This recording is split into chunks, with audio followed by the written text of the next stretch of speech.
Okay, opening the South Maui Community Plan Advisory Committee meeting at 5:31 p.m. And can we start with a roll call, please? Vice Chair Kanahele. Member Dowling. We'll revisit it. Member Huddleston Havoka. Member Kalani Kau. Member Moran. Member Nemeth. Member Passon. Member Falzer. Member Ward. Member Dowling. Let the record show that members Tova Callender, Randall Leach, and Jennifer Sullivan are not here this evening. Thank you. Medina mai na lalo ke kumike alolo o ke kai ulu no ka papa ho lala na Maui hema. Avelino mai no ho I ka po e o ke kena ho lala o ke kalana o Maui me ka daho o Maui ne. E ho pa kako I ke ia I ka papa ho lala apau Hawaii ho I ka papa ho lala I ka aha kalana o Maui ne. We have 3 topics on the agenda today, but the first one's a doozy. We'll be doing a final review of all 5 sections of the plan framework, policies, the land use designations and maps, the actions, and the appendices. The appendices will include a list of historical and scenic sites as mandated by County Code 280B.070. After that topic, we have a potential request for an extension for the committee to be able to complete the process, and then a formal decision to adopt the plan. To propose a change to the decision we have made, a member makes a motion to amend something previously adopted, as in Section 12 of Robert's Rules. He needs a second to start discussion. An example of a motion to amend is, I move to amend the land use designation of the Kukui Mall property from small town center to agricultural. Public testimony will be accepted for each of the 3 topics at the start of the topic. If you're testifying remotely, please do not turn off your speaker. Now, we did not appoint someone to read the vision statement today, so do we have a volunteer? Someone who's not done that yet?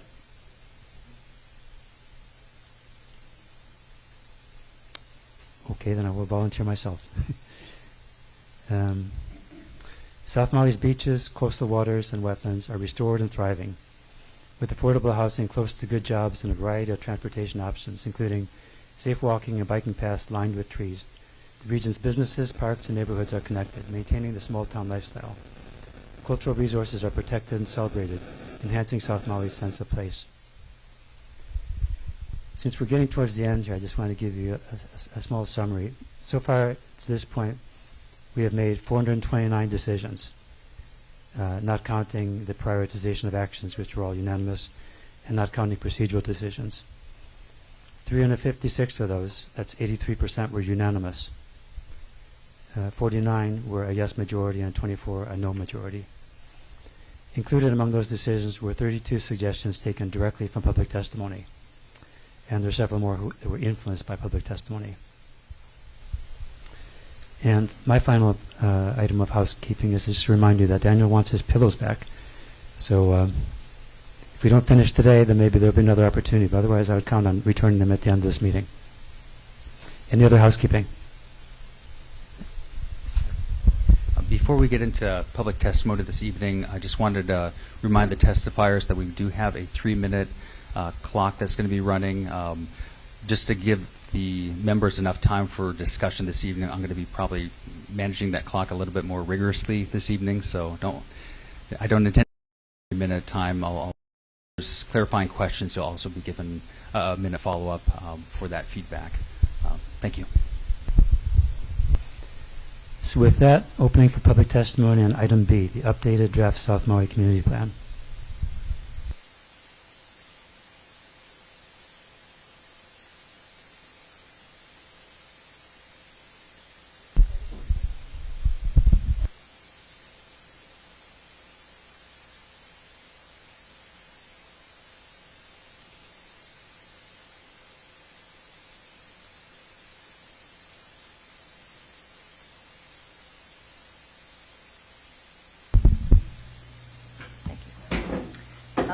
Aloha again for the last time. I think I'm your biggest fan. And mahalo to each and every one of you for your service and dedication here throughout this important process. I'm here to speak of site-specific policies for the Pialani Promenade property that is currently designated Small Town Center. There was extensive discussion on Monday about the vision for this area from multiple points of view. The common threads seem to be that people would be happy to see 80% residential and that there must be respect for the Hawaiian cultural history and artifacts. I have a list of policies that I'd like you to please consider there in your handout. Number 1, adjunct to the archaeological survey, developer shall involve the Hawaiian lineal descendants and others who are knowledgeable about the cultural history and historic usage of this land. The purpose is to include all appropriate areas for preservation and develop a plan for protection and continued use and practices. Number 2, the 3 parcels shall be mixed use pursuant to the small town center definition and shall not be less than 80% to 20% residential to commercial. This shall be measured in residential building footprint to commercial building footprint as appropriate. If the project is done in phases, then each phase must meet the 80-20 rule. 3, commercial property shall be located primarily along Ka'onaulu Extension and shall include live-work units. 4, a park-like common area shall be provided as a gathering place for residents and shall be easily accessible on foot. Number 5, all building designs shall meet the Kihei Community Association design guidelines posted on the KCA website. Number 6, all roads shall meet the Kihei Community Association roadway design guidelines posted on the KCA website. Number 7, the developer shall bring the proposed plan to the KCA Design Review Committee early in the planning phase and again in the design phase, as is common practice for development in Kihei. Number 8, the community shall be walkable and bikeable with an interconnection to the Kalanihakoe High School. Number 9, the original requirement placed on the sale of the ranch land by Mrs. Rice of Ka'onaulu Ranch to have a monkey pot or other native canopy tree line the site adjacent to the Pialani Highway shall be adhered to in relationship to the secondary frontage road. 10, generous tree shade shall be implemented throughout the community, including on roadways and in parking lots. And the design guidelines that I refer to, the KCA design guidelines, are basically for quality of environment, such as the buildings need to have cross ventilation and they need to have proper shade and relationships to each other. And the roadway design guidelines were developed 20 years ago with a grant from Maui County, and they specify good quality design for all types of roads. Thank you. Thank you. Before we let you go, could you state your name for the record, please? Oh, I'm Randy Wagner. Everybody here knows that by now. Oh, I'm sorry. Like who doesn't know that? Okay, any clarifying questions to the testifier? Mike and then Vernon.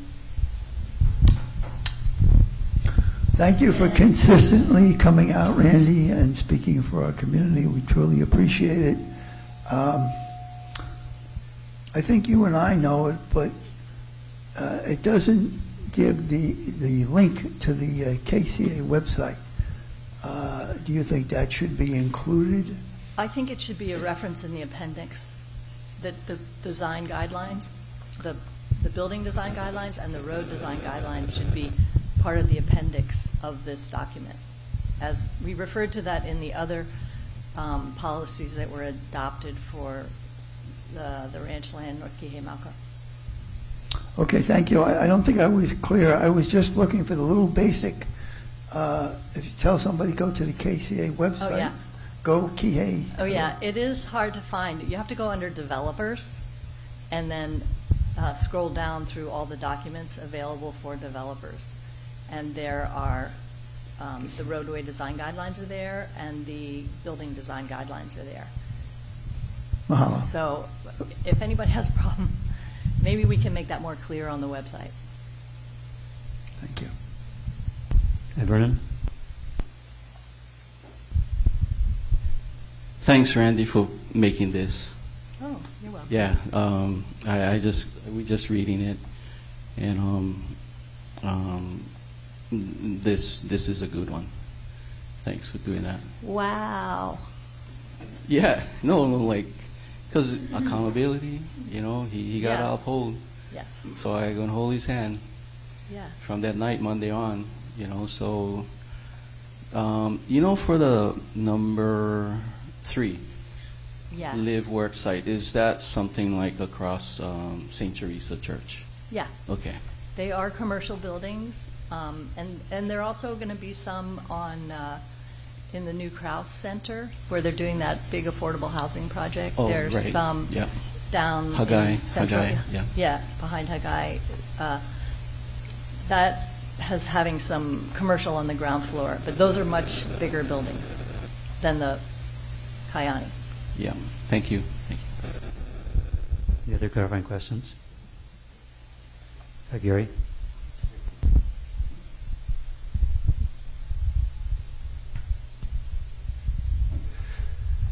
So it seems like a long time ago.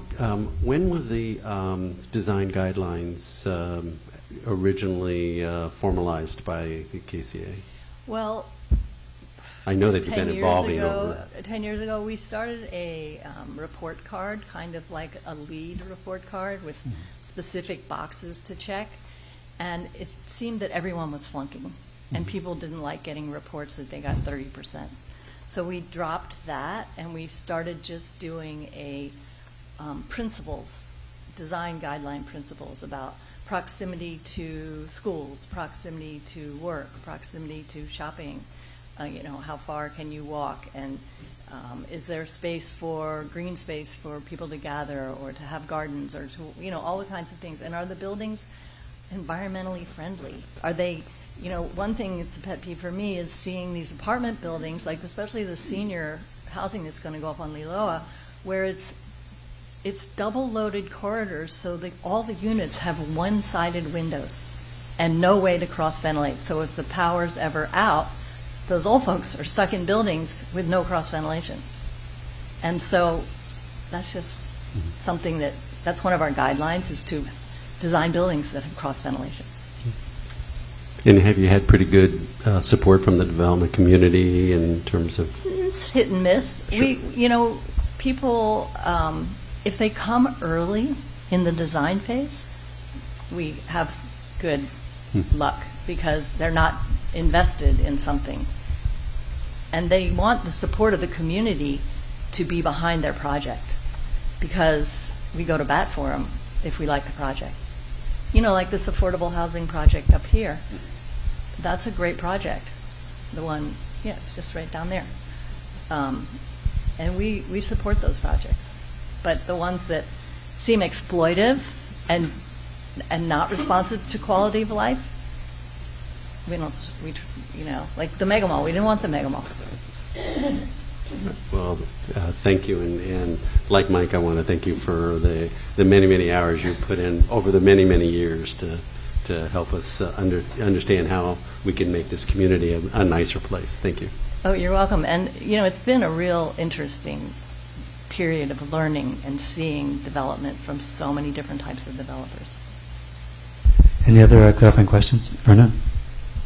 And you're helping with the PEK design, right? I'm not helping with it. I tried to get them to put in. They have a huge parking lot, and I wanted them to make sure that there was clear pathways, walking pathways, and clear bicycle pathways through the parking lot, because you know how you can get stranded in parking lots. Mhm. They said they would maybe, but they never got back to me. And when I write, they don't necessarily respond. So, but Krause was very responsive when they were the primary developer. But they've given it over to somebody else, that part of it. Yeah, I think important that people like you or KCA or the ones that from there, because a good bad example is the Hilton. So they never figure out their win. So they cannot sell at the bar, by the pool. So all their chairs, umbrellas, they got to remove them at 1 o'clock every day and hide them or tie it down. And same with their beach property. All the sand ends up on where they eat. Right. Oops. So, because they don't know. Well, They don't that's know. what's good So, about local developers, is they know stuff like that. Yeah, yeah. So it's important. Any other clarifying questions? Thank you. Next Thanks. testifier.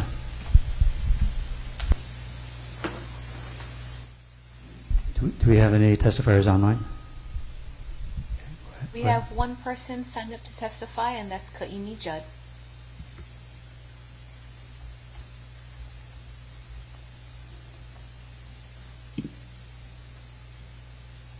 Can you hear me? Excellent, thanks. Hello, everyone. My name is Kaimi Judd. I'm Vice President of McKenna Golf and Beach Club, and I swear to tell the truth. I submitted written testimony by email to supplement and clarify this testimony, but I think I can be clear enough in the 3 minutes allowed. Mahalo to you, South Maui CPAC, and the Planning Department for the important and complex work you've all dedicated yourselves to over the past year. I recognize that CPAC is now up against regulatory time constraints to submit the proposed community plan to the county. I'm here tonight to testify on items B3 and B5 on the agenda, and in response to a last-minute motion made Monday night with the urging that you take action tonight to correct this mistake. Specifically, I'm referring to the property at TMK 21005-086, the site of the former McKenna Prince Hotel. This property is zoned in the Hotel District HM, and the current Kihei McKenna Community Plan designation of this property is hotel. Respectfully, we believe there must have been an error in CPAC's last-minute action late Monday night to redesignate this property as residential. The draft South Maui Community Plan documents that have been made available to the public have, appropriately, continued to identify this property for similar purposes with the designation of resort hotel.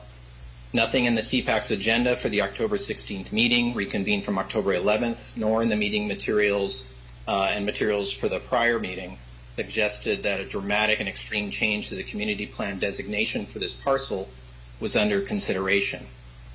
This parcel is zoned in the County Hotel District. Permitted uses in that zoning district include any use permitted in residential and apartment districts, hotels, and apartment hotels. The CCNRs for this parcel allow for short-term rentals. Individual unit owners within this parcel purchase their units with a right to rent nightly, as provided by county zoning, the existing community plan, and SMA approvals. As the owner-developer of this parcel, we urge the CPAC to correct the error it made during the last few rush minutes of the Monday meeting tonight, as it should be allowed to do. The proper community plan designation for TMK parcel 21005-086 is resort hotel. On a very different subject, I want to take the remaining time allowed to recognize McKenna's cultural focus group, residents and descendants who have generational ties to the land and who have guided us, tested us, who continue to advocate for careful and excellent archaeological work, insist on protection and stewardship of natural and cultural resources, and are the sources of knowledge for the real history of place. It's because of them that we have programs like Ho'opai, Ipaipai, and our own Oiwi resources and stewardship department, so that we are not just protecting places and sites, but empowering skilled stewardship of them. Mahalo for your time and consideration. Thank you. Any clarifying questions? Kaimi, in addition to the short-term rentals, what improvements have been constructed on the property that are in compliance with hotel zoning that would not be in compliance with residential zoning? Yeah, there is a club that has services that I guess you could call commercial, meaning it has a restaurant and for members, and a beach club that is under construction, partially complete. So that would be one that would be tricky because it doesn't quite fit into the residential. You know, it's not a fault of anyone. It's that, you know, that there's these designations, and where does it fit best? And really, quite frankly, where would there be consistency with the zoning, the SMA, and really already occupancy of units and of space and of uses, and putting it in the residential category as it's written in the new South Maui Community Plan would be incongruous, and quite frankly would be something that would have to be challenged. So I urge you to just correct it tonight and understanding that maybe it got lumped into a discussion. I did hear some discussion in the recording that people said, oh, well, it's not in the CCNRs.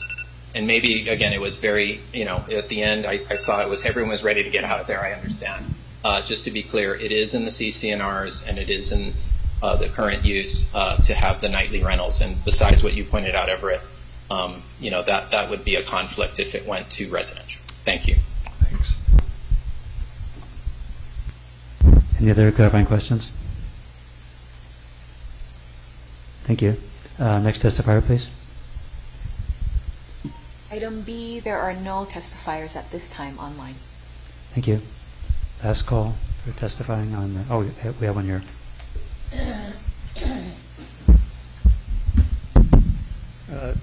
Good evening, Chair, members of the Commission, Committee. David Good here on behalf of Ledcor Maui. I submitted written testimony the other day, and I think I wasn't planning on testifying, but after hearing Kaimi, I thought I should chime in too. As relates to the parcel that I wrote about, this is TMK 218145 in Wailea. It too was the subject of a change that we were unaware that it would be taken up by the committee 2 nights ago. And as I mentioned in my letter, there's 2 key aspects I'd like you to look at and reconsider your decision. And one is that really there's a concern about park space, available park space in the area. And I outlined a number of areas within this, around Maui Meadows in particular, where there are existing lands dedicated for parks that are not yet developed. That included Honua'ula, the balance of Kilohana Park, and the 3 acres that's above the fire station. I also noted, if you have for your consideration, that the parcel that was considered to be redesignated to park from residential has its own zoning ordinance that passed in 1998. And part of that zoning ordinance required Wailea Resort at the time, under different ownership, to dedicate land for the fire station. That was done. It required a 3-acre dedication per park. That was done. That's the 5 acres that is across Kilohana, directly below Maui Meadows. It also required pro rata share of the traffic improvements, which has been negotiated. An agreement is in place with DOT. None of that seems to make sense anymore if the land is park. So in my letter I wrote, we and the previous owners have upheld our end of the bargain, and the bargain was, here's the zoning, here are some of the conditions, and we're complying with the conditions. Have set aside land that's under county use, and the fire station is a wonderful use. And now to have that stripped away just doesn't feel right. And hence, like Kaimi, if need be, we will continue to work on the issue, obviously, and if need be, would challenge it. So anyway, ask for your potential reconsideration on that matter. Thank you. Thank you. Any clarifying questions? Daniel? Hi, David. Hey, Daniel. Could you cite the zoning ordinance for me? Give me the code. It was a site-specific ordinance. It was done in 1998. I don't have the ordinance number. Yeah, that's what I'm asking for. It's in the high 2000s. They're on like 5,000 or 6,000 now, so it was a while back. This was specific to this parcel? Specific to this SFS? parcel. Correct. As best as you recollect. It's specific to the parcel? This one ordinance is for this one parcel. Correct, yeah. Okay, thank you. Yep, you're welcome. Any other clarifying questions? Thank you. Thank you. And I can dig it up while I'm here. Need be. Okay.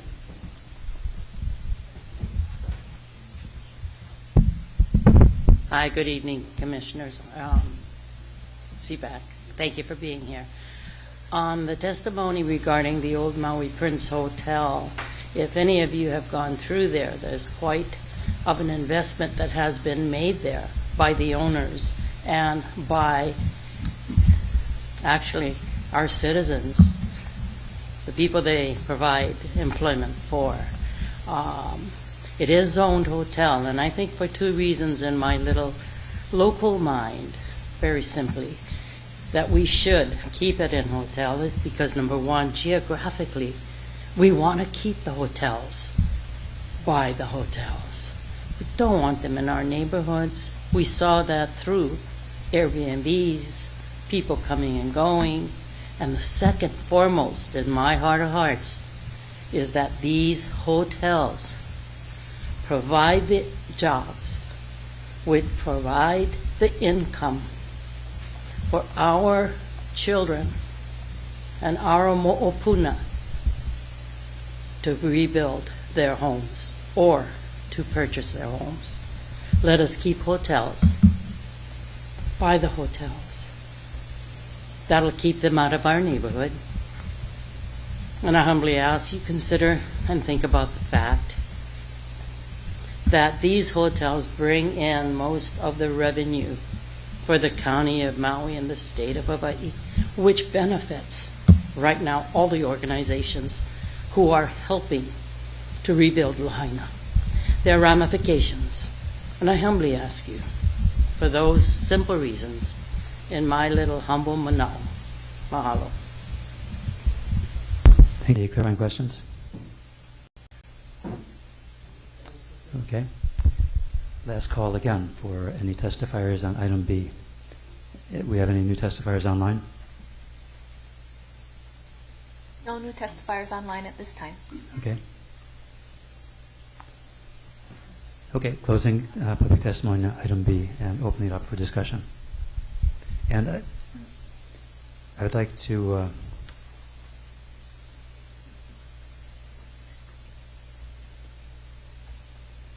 oh, this is the wrong one. So I'd like to do it by section rather than all 5 sections at once. So starting with section 1 of the draft plan. Any comments or suggestions for changes to section 1 plan framework?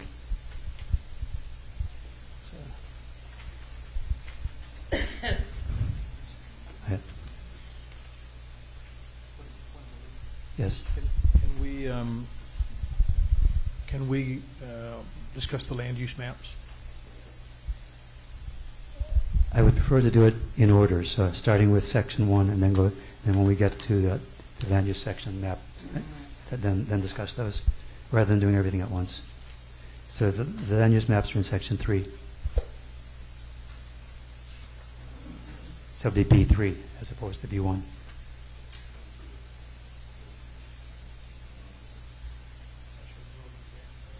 It's called growth framework, but it's actually land use designations. Yeah. Yep. So anything on plan framework, section 1. Daniel?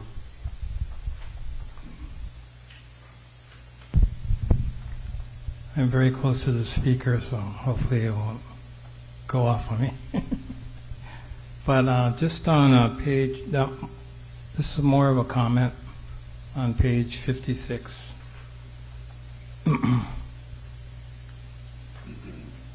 3.1 growth plan. So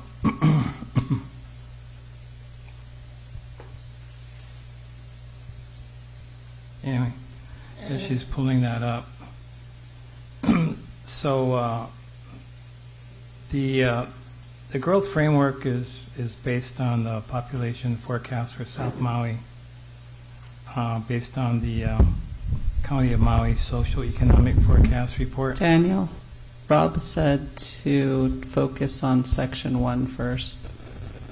You said page 56, right? That would not be section 1. Oh, I'm sorry.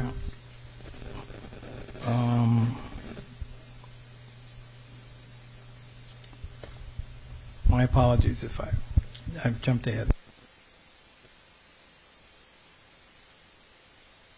Do we have any comments or requests for changes to section 1?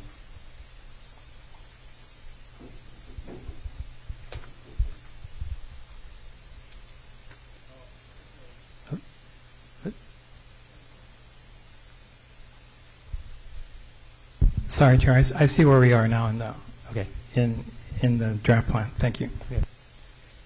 If not, then we will go on to section 2, which is policies. So, do we have any requests for changes to the policies that we adopted? Gary? We had doll share. Oh. That's better. And I promise to give it back. So good evening, Chair and fellow members. I'd like to respectfully make a motion to include an area-specific policies for Pacific Promenade as provided in the testimony from Randy Wagner this evening. And I have a few words to say, but I'll wait for a second then. Do we have a second? Seconded by That's section 3, if it's area specific. Sorry. Okay, I had bad advice. I was told to do it in 2, but I'll do it in 3.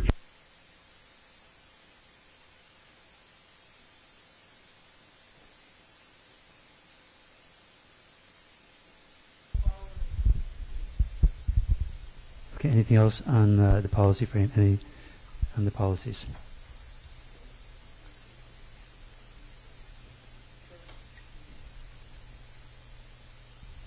You did have those 2 policies from the October 18th meeting October 4th meeting that you wanted to discuss. Or I guess there's 5. It's been a minute since I looked at it. They're right up there.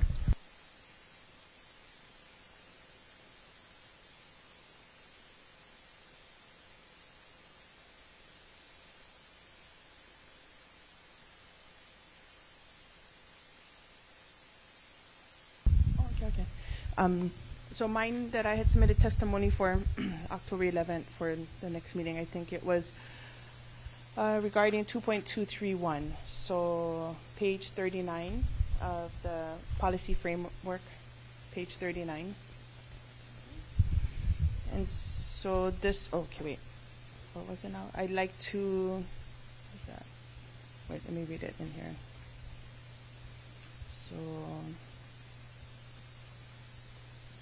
So let me see here. Where am I? Okay. So I wanted to add something. It could fall under 2.51. So actually, if we go to 2.51, but this is in reference to gated or gates that are blocking public access to the beach. So actually 2.51, please. Oh, 2.51? Okay. 2.231. It states, and if I can read just the second sentence, when new development is proposed, require public access to shoreline areas currently privatized by gates and walls. So that's the area of concern that I wanted to make a motion. Yeah, page 39, 2.231. And so it's prohibit new gated communities that we see here on page 39.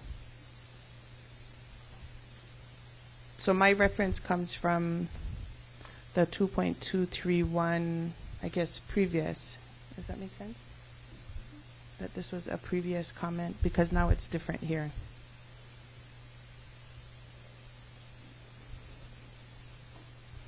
Okay, so 2.31, I guess, previous. So now I see a different one here. It says prohibited new gated communities. Is that correct, Karen? That is changed to just prohibit new gated communities? 2.233. Okay, thank you, Brian. Okay, so sorry, guys. 2.233. Okay. So when new development is proposed, require public access to shoreline areas currently privatized by gates and walls. But I thought private access areas are not supposed to have privatized gates and walls.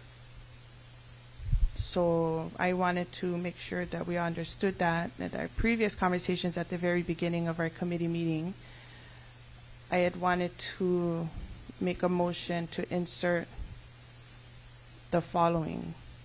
Any public access area that is illegally privatized by gates and walls and other such barriers shall be removed within 30 days of notice to allow for full public access as deemed legally rightful to do so per any affiliated law mandating it so. So basically saying anybody who has any gated areas to public access, it needs to be removed. Is this a proposal to add to the existing one or create a new one?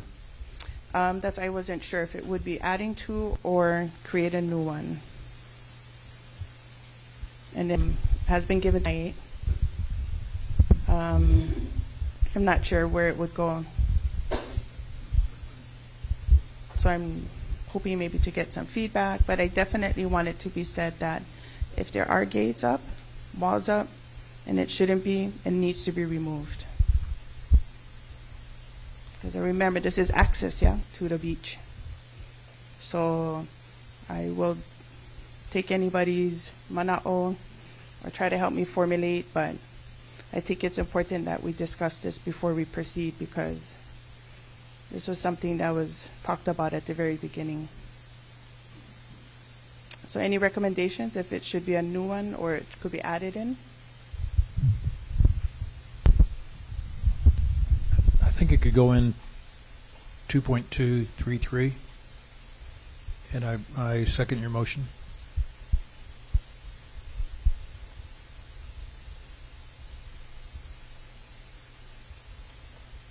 Discussion, yeah? Okay. Yeah, please do. Could I make a friendly amendment to add where it says when new and redevelopment? So it's not just new development, is that if there's redevelopment, it's the same process.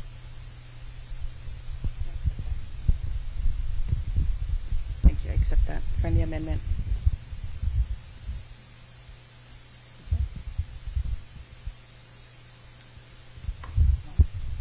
Anything else? I'm out of what you draft.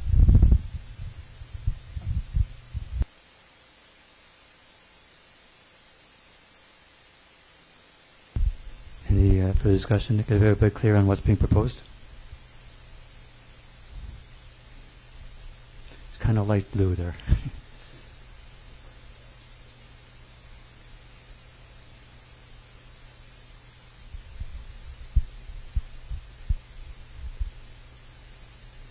Do you want me to read the whole thing out loud? Probably be a good idea. 2.2.33 require that new redevelopment and existing shoreline development maintain public shoreline access in a culturally sensitive way with an emphasis on protecting wetlands. When new development is proposed, require public access to shoreline areas currently privatized by gates and walls. Maintain and expand public shoreline access by requiring the establishment of both perpendicular and lateral access paths as a condition of an SMA permit for properties that abut the shoreline to the extent permitted by law. Any public access area that is illegally privatized by gates and walls and other such barriers shall be removed within 30 days of notice to allow for the full public access as deemed legally rightful to do so per any affirmed affiliated law mandating it so. And I'll fix the formatting. I think there should be a comma after redevelopment.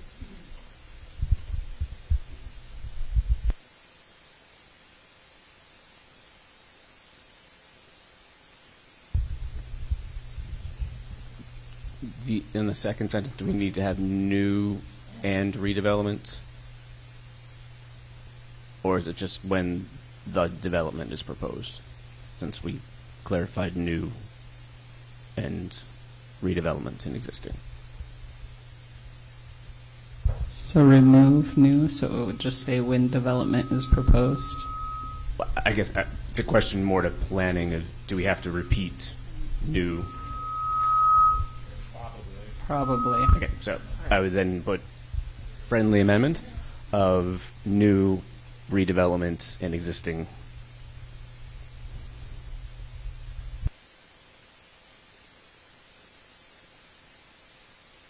Just pointing out that Karen had kind of a more compact way of expressing, just remove the new altogether. Just say any development.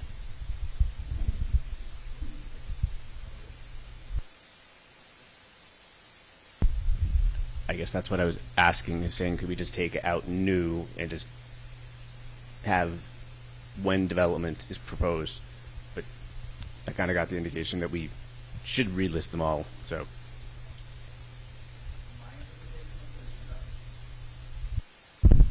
The way I would interpret that, if it says development, that would include redevelopment.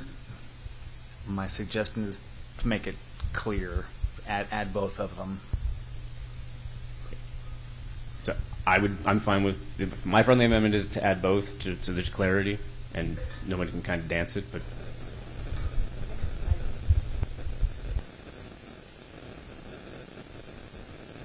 Any further discussion? Mike? I just, excuse me, I just question, are we,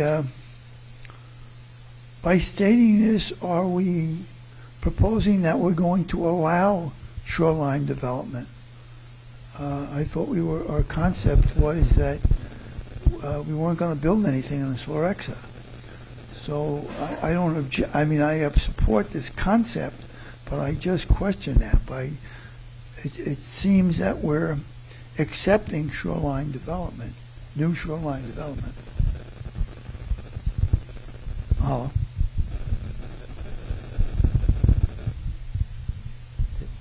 I mean, there may already be things which are entitled. I think this is just a guardrail. Make sure that all the T's are crossed.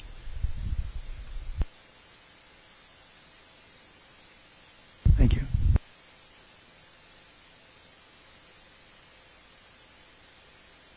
Any more discussion? Ready for decision? Any objections? Found we've adopted that one unanimously. Any other changes to the policy section? I couldn't find the new ones in this packet.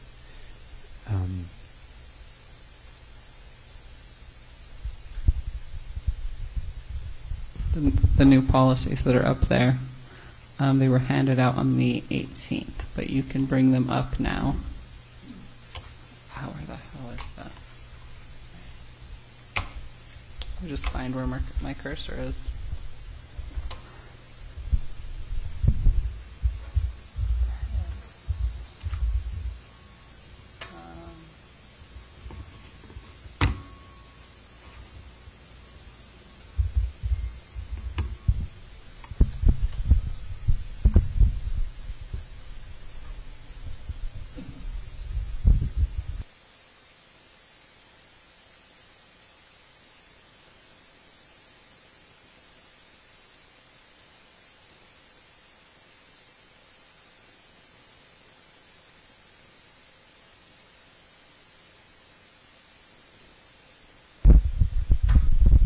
On the goal 2.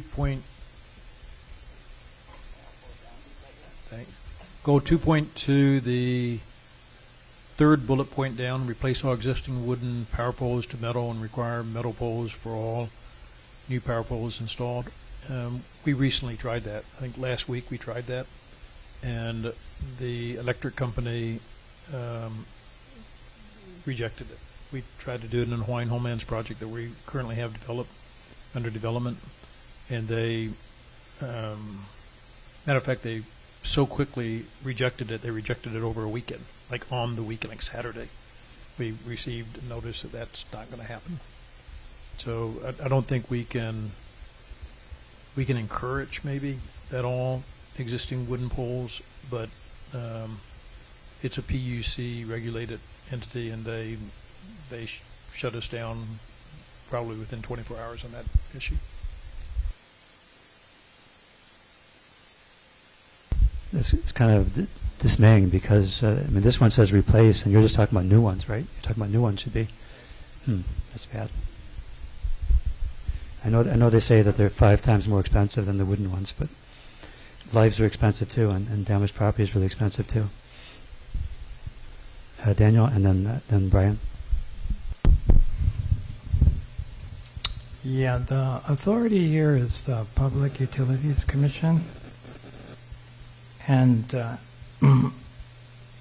I think we can encourage them to do these things, but I don't think we can require means we have the ability to enforce it as a county, and we don't have that in my understanding. But yeah, I would support encourage in places where it says require that they do those things, because I think those are great ideas considering what we've all gone through. So I think they're great policies, but yeah, I agree with Everett about using encourage. So you're talking about the last 3, right? Yes. And someone make a motion? I make a motion that we change required to encourage on the last three bullet points. Second by Brian. Discussion? Not that one.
Brian?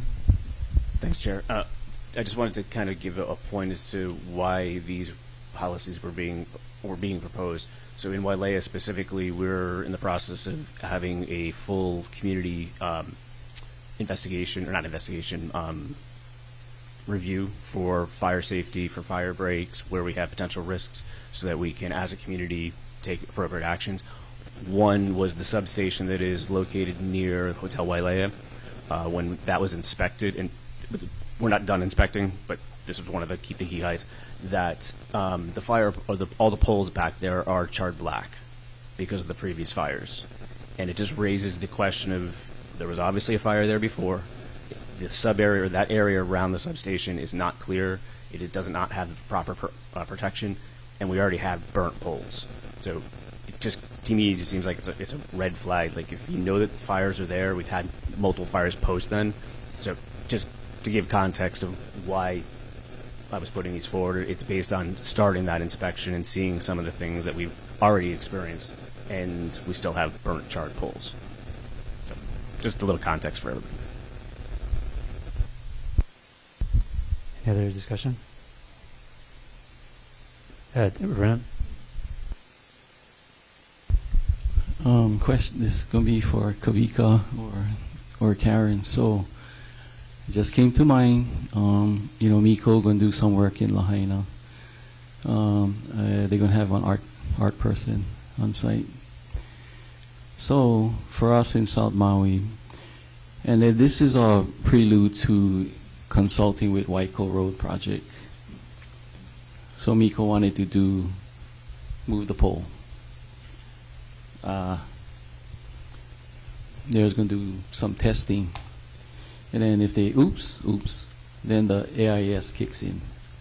That's funny kind, right? So just think about this part. You know, when they let's say when Kihei North-South Collector Road kicks in, they're going to have to relocate those poles on Kenoleo Road where I live, where the road is tight. There are many areas over there where EV was found and documented and not documented before Borough Council was created. So they just dig, right? You know what I mean? I just saying, I think they just dig with no monitoring. So it just came to me right now. I'm not sure if I quite understand the question. You saying if HECO does some pole replacement, are they just going to dig to relocate the poles? Yeah, I just thinking if we should include in this goal area right here, 2.2, that we require or encourage MECO to have arc monitoring when they replace their poles. They're going to have to pull a permit for that. The difference with Lahaina, that's emergency work order. Correct. So they're doing an accelerated process to involve archaeological monitoring.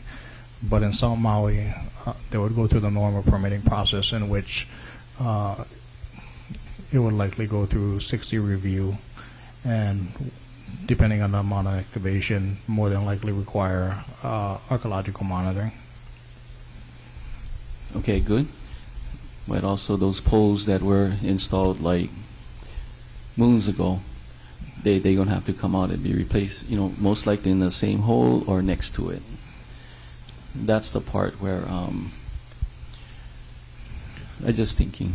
So my understanding as far as that, archaeological monitoring is a form of mitigation, right? Before you actually get to mitigation, you might actually have to go through the archaeological assessment process. The archaeological assessment process might be or might involve an actual inventory survey, and actual testing and methodology. That's something that the consultants or the contractor developer usually discusses in consultation with SHPD on what are the appropriate strategies, what is the appropriate level of testing, and then depending on that agreement and the actual work being carried out, that's going to then could potentially lead to mitigation, which would be or could be monitoring. So that's just to address, if I'm understanding you correctly, poles that get replaced but need to be removed. It's important to have an AIS because that potentially could make those EV previously identified versus poles that were installed previously or pre 60 rules. It might be disturbed or not in an in situ context, might be classified as inadvertent. So I don't know if you're asking about jurisdictional type of question, but what I'm saying is that for South Maui, it's going to go through the normal 60 review process. Okay, thanks for the explanation. Fair. Yeah. Any other discussion on these new 5 policies? Any objections to the text as on the screen? Okay, and we've adopted those. We actually adopted them earlier, but we've adopted some changes to them now.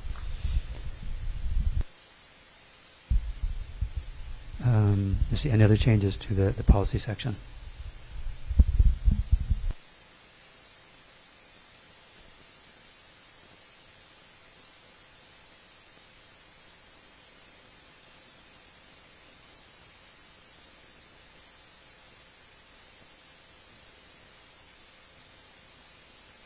Daniel?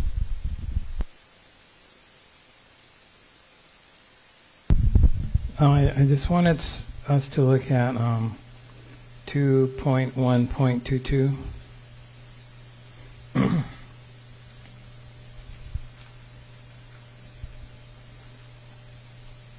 Yeah.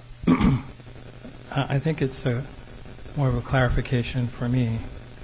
2.1.22 require the development of the Mauka bypass prior to or concurrent with the development of parcels Mauka of Pi'ilani Highway. So what would be the trigger? How does that work practically speaking? Required development of the Mauka bypass prior to or concurrent with the development of parcels Mauka Pi'ilani Highway. So yeah, when would that kick in, that requirement? And how much of that would have to be done, or would all of it have to be done? How would planning look at that? The community plan kicks in when it is a subdivision or it is in the SMA, but the overall how planning would look at that, I'll ask Garrett.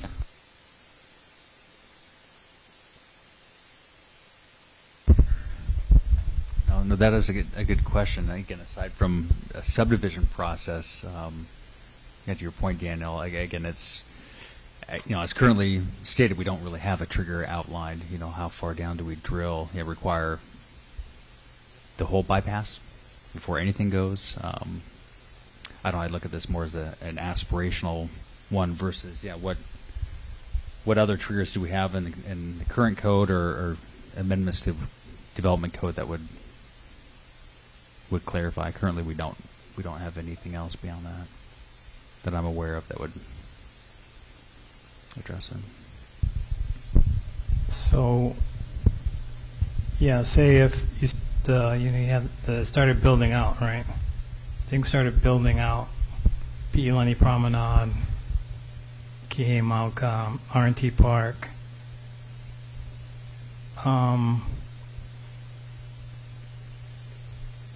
The Mauka bypass require the development. So you have the word require the development of the Mauka bypass prior to or concurrent with the development of parcels. It should have some sort of, there really should be something in there that tells you, okay, we've reached a certain amount of development, and in order for any more development to occur, the bypass has to be completed. So, okay, we got 80% build out, but the bypass isn't completed. I guess would you be looking at rephrasing that as establishing a threshold to determine at what point development of the Mauka bypass shall be installed, something like that. Again, at this point, there would need to be probably more dialogue, and again, determining what that threshold should be, whether number of units, as you put out beforehand, is there a specified number of units we should be looking at as the county, or traffic volume, or something of that nature? Brian? So I believe we adopted an action specifically for the expansion of the Pi'ilani Highway. I think It's right above there.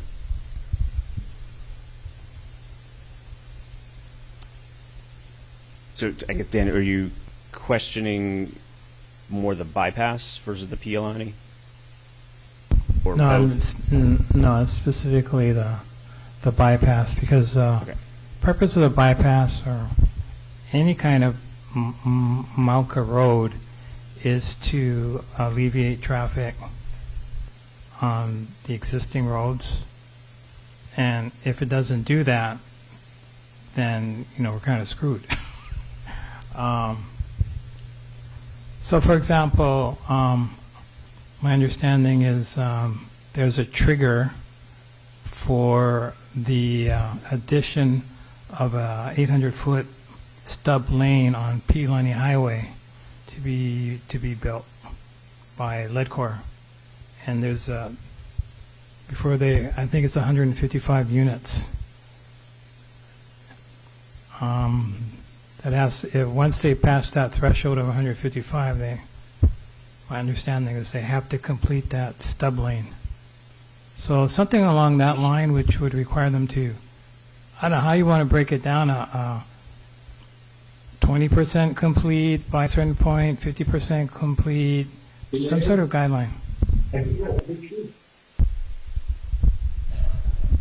Daniel, the way that this issue has been addressed in other master plan communities like Maui and Kealani is you make those improvements when you basically it's the frontage. So if you develop a piece of property that, in this case, that would touch the alignment of the Malka bypass, you have to do that section. So in the Kailani project, it's just there's one. It just finished probably the whole loop finished probably 3 years ago. But all along, every time a piece of property was developed, it did its share, and then the whole thing's completed. So it wasn't tied to a unit count; it was tied to the frontage of each property. And for master plan communities, it works well. Where it doesn't work well is the north-south collector road, where we ended up building a piece, and then the next developer, for some reason, wasn't required to build a piece, and so you end up with these gaps. But for a master plan community, it works pretty well. Chair, yeah, I understand that. You got two master plan communities going up there, the R&T Park, and you have the Kihei Mauka. So I understand it's much easier with fewer owners to coordinate that. I'm just more worried that until the bypass is completed, until there's a connection from Pi'ilani Highway south to Mokulele Veterans Highway north, all that traffic is going to come down Pi'ilani Highway, and if we want to live with that, fine. I'm just trying to figure out a way to. Yeah, I was just making a comment. I don't have a motion. I'm just calling something out. Thank you. We do have a policy we adopted that says no one should move into Kihei until the bypass is complete. Very, very specific. But that's what we have.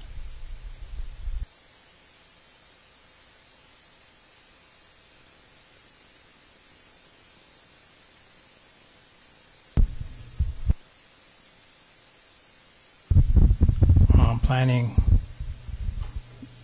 would that work for you? We've already adopted it. Yeah, but would that work practically speaking? Would that be something you would enforce? I think in practice, if we look at the one above 2.1.21, when we refer to or defer to the Hawaii DOT and Department of Public Works, often we look at those two entities to make that determination. When we've got a large developer come in, they'll do a traffic analysis, and the outcome of that analysis will inform the frontage improvements they either do or off-site improvements. But again, this is tactically based on the number of units and the traffic generated for different geographic areas. So if anything, I'd almost want to say we could look at the prior bullet item and duplicate that, because we do defer to those traffic engineers to make that call. I think the real question here is, would the planning department enforce the policy that we already adopted, which says that the bypass has to be complete before people move into Kihei Mauka? In other words, you would not issue permits for occupancy until the bypass is complete. That could be a question we probably have Corporation Counsel chime in, but currently I don't think we have the legal ability to restrict that. For example, if you talk about building permits, planning department doesn't manage building permits. It comes under DSA, under Department of Public Works. As far as occupancy goes, it's done through them. Again, I in practice don't think we would be able to restrict units that maybe not directly, have that direct nexus to the frontage improvements we're talking about. We've got another comment. I think from a practical and legal standpoint, that policy of not allowing anyone to move in that big of an area until the whole road is completed. It's just, I don't think I don't think it's legal. There's not a nexus, and I don't think from a financing standpoint it's at all doable.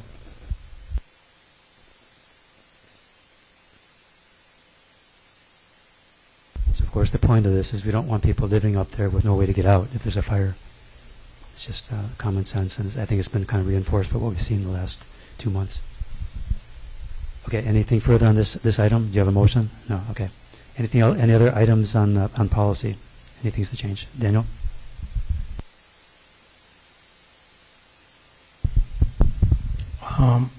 Yeah, I wanted to revisit an old, a policy that we took out, which was formerly 2.2.27 regarding outdoor lighting. There is an outdoor lighting ordinance, and although it's an ordinance, I would like to see it in the policies. I just want it in there as kind of a reminder, because we talk about dark skies a lot in our plan, protecting dark skies. So, okay, so I guess I'll make a motion. Is it a motion to amend? It's okay. It's in new development and redevelopment projects. Outdoor lighting shall be designed to provide.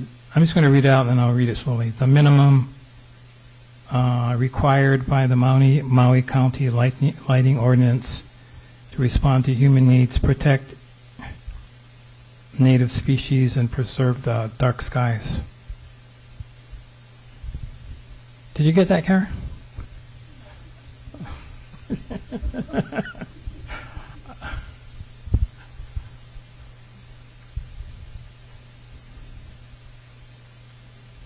So I'll repeat it again for everybody as she's looking that up. The motion is to add the following policy. In new development and redevelopment projects, outdoor lighting shall be designed to provide the minimum illumination required by the Maui County Lighting Ordinance to respond to human needs, protect native species, and preserve the dark skies.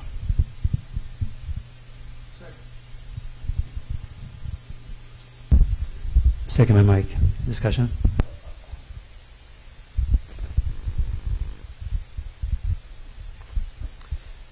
It's been so long, I don't remember why we didn't adopt this, but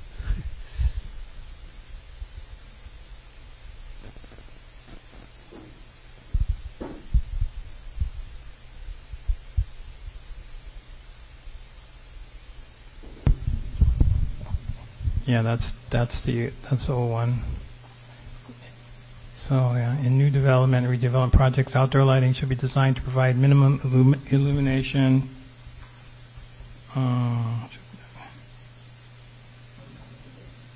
As required by the Maui County Lighting Ordinance.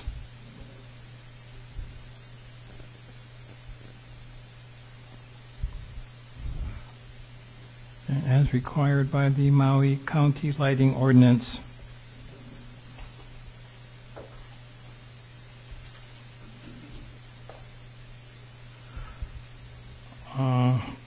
To respond to human needs, comma, protect native species, and preserve the dark skies,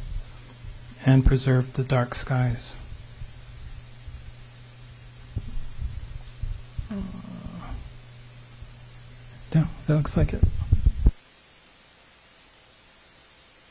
discussion? Second by Everett. I'm sorry. Oh, second by Mike, yeah. Third by Everett. Any objections? Mike? I just want to verify, I thought there were two Maui County lighting ordinances. Now, maybe the newer one replaced the first one, but I know there was one years ago that Mike Molina made one, and then the newer one came from Kelly. So there are two ordinances, I'm pretty sure, on the books. So maybe a friendly amendment just to make it plural ordinances?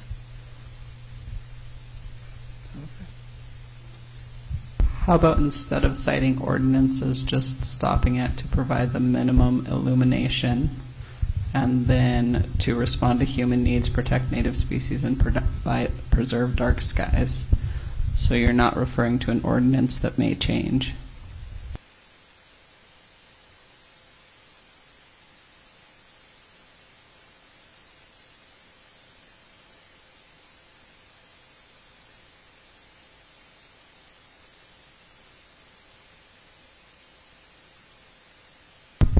Chair, I think the Mike is referring to is the outdoor lighting ordinance.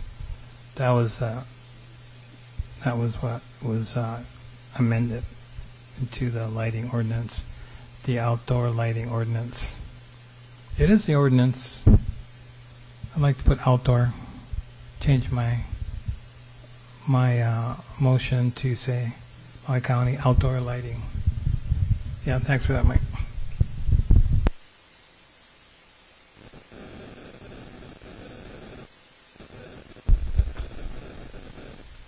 Any objections? We have adopted that unanimously. Is it time for a break? 10-minute break.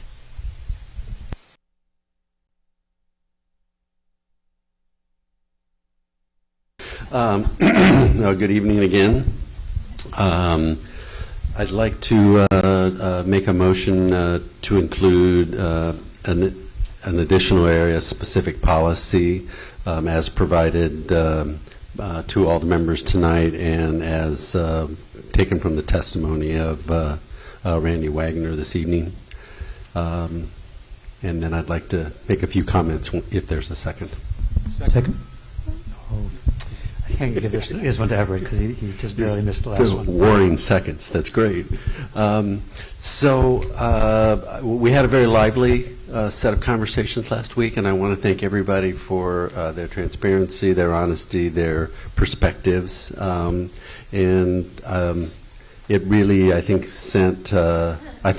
hopefully sent all of us home a little bit with some thinking and some considerations that we wanted to work on. So, this specific set of area specific policies, I think, is hopefully something that reflects, I think, a cross-section of views of the community, of the developer, and these are been put together largely with the intent to try to be supportive of the work that has been done already in this particular area, and the discussions and the statements that have been made by the representatives for this property of their vision of where it's going. And I think it hopefully provides a set of guidelines that the developer can use, that in working with the community between now and the time that they take this property to the LUC,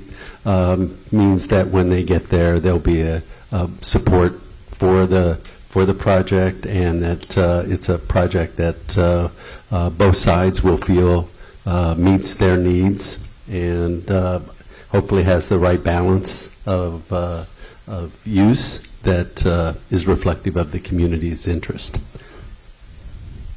So I yield the floor to any comments or questions or opinions on this. Discussion? Mike? Yeah, I'll just add that this action by a testifier shows the value of the public testimony, of the process.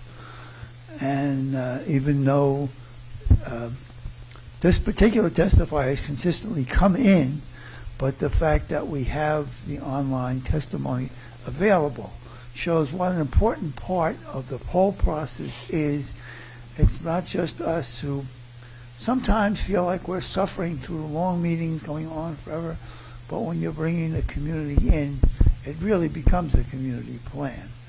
And not just this one testifier, but I think this is a prime example of what good can be done through that process. Mahalo. Any other discussion? Any objections? Okay, finally we've adopted these area-specific policies unanimously.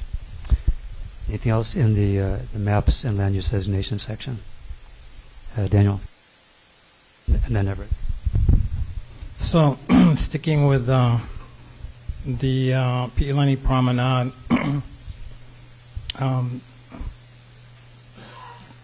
the plan for improvements on the highway involve a lighted intersection. And I know in our policies that we're encouraging that wherever lighted intersections are going to be put, they should consider roundabouts. In this case, I would like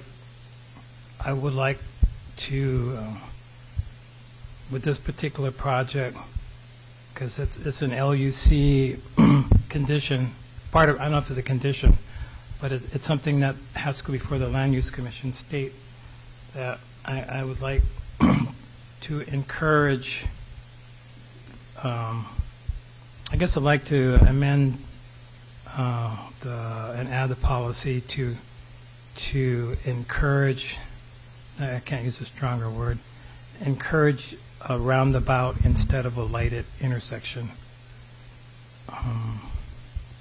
Really encourage for that development because I think a lighted intersection there will really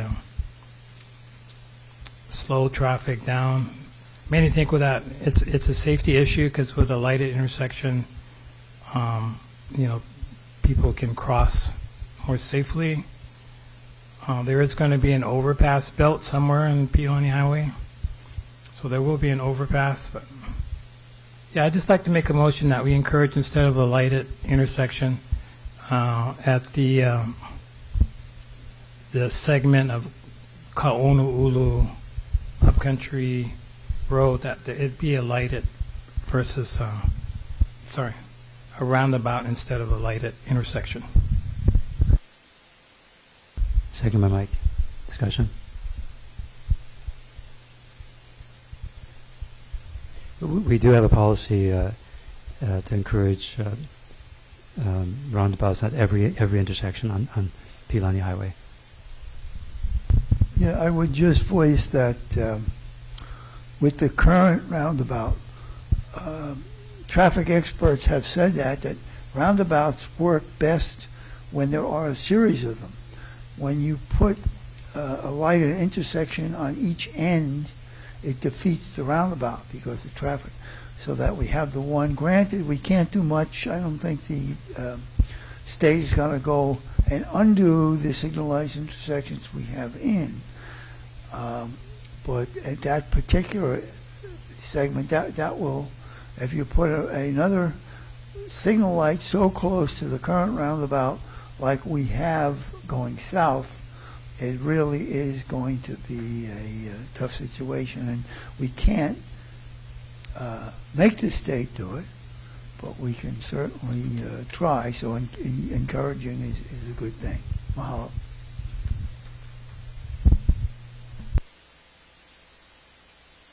What we have is encourage all future access points on Pi'ilani Highway to be roundabouts instead of T intersections.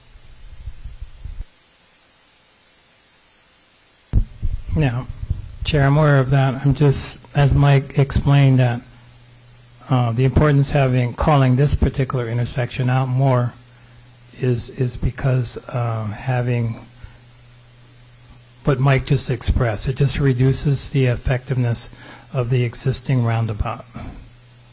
It's it's better not to have a lighted intersection so close to this roundabout. So I'm just calling out this one in particular. Yeah, we actually also have a policy. All new or redesigned intersections that trigger a signal shall consider roundabouts instead. That's even stronger. So you want to put all new or redesigned intersections, including the one at Kanaulu?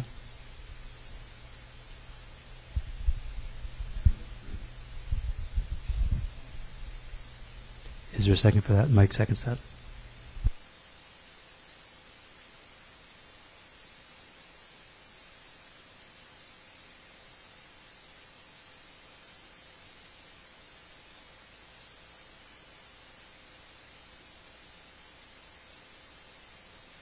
Can you say the policy number? Because since I don't have it in front of me.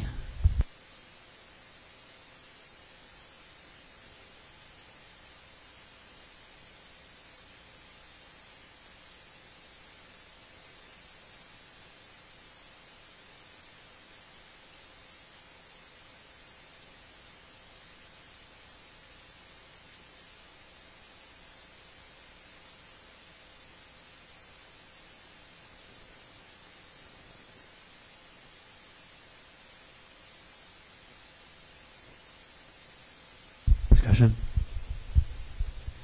Any objections? Oh, Vernon?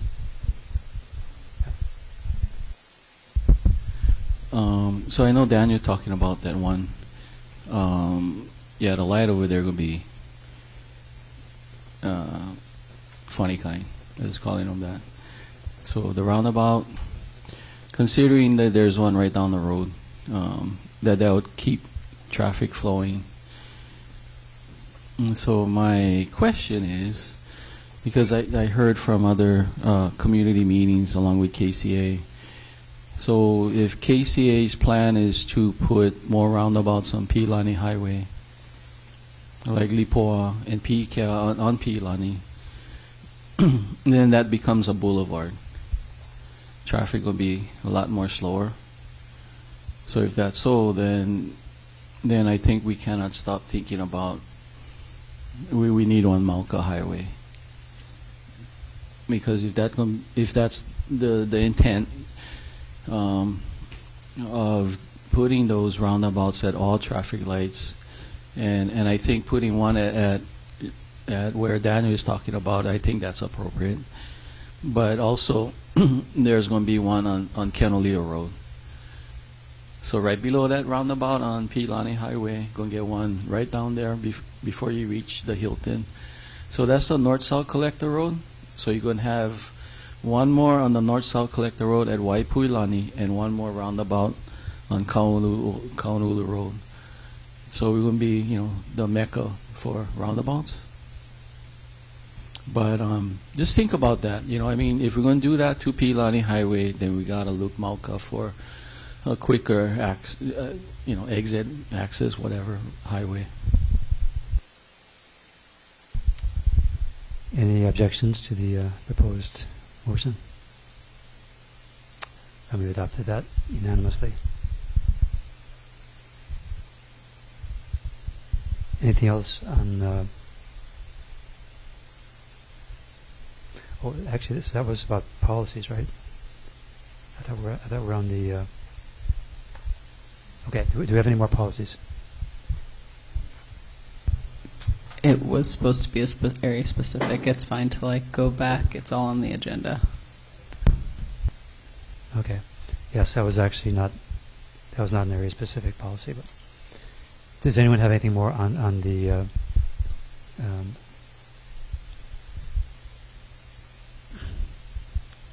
B3, the maps and land use designations. I'd like to make a motion that we revisit I can only speak to 2 of the 3 McKenna parcels that last week we changed from hotel to residential. But the HM parcel that Kaimi spoke to, that's hotel zoned. Over $100 million has been spent improving that property, subject to the existing zoning. It's the only property allowed to have short-term rentals in McKenna. and it's a lot of people have invested money in the general vicinity, not particularly that parcel, but I would say probably $500 million has been invested in real estate that is dependent on the amenities being built on parcel HM. And I'd like to make a motion to change that property back to hotel.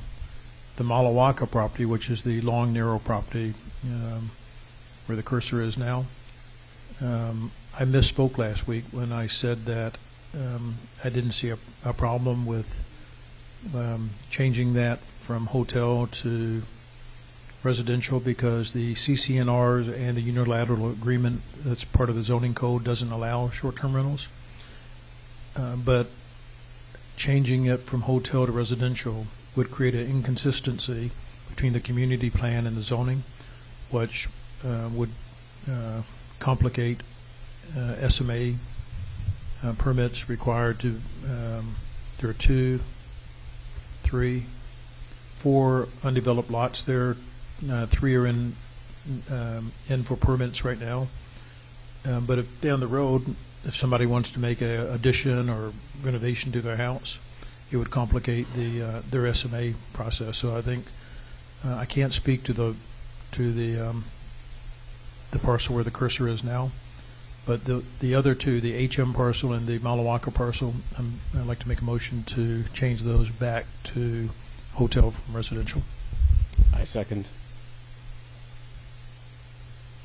Okay, seconded by Brian. Discussion. Friendly amendment. I know you're not able to speak to the third parcel, but I would like to include to make that parcel also change back from residential to. Okay, so I'll make it a separate motion. Discussion. Daniel?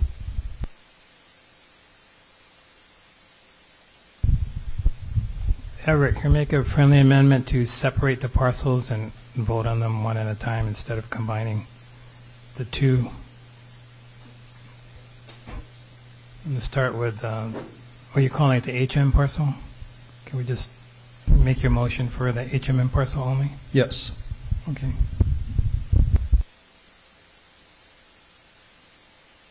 Any discussion?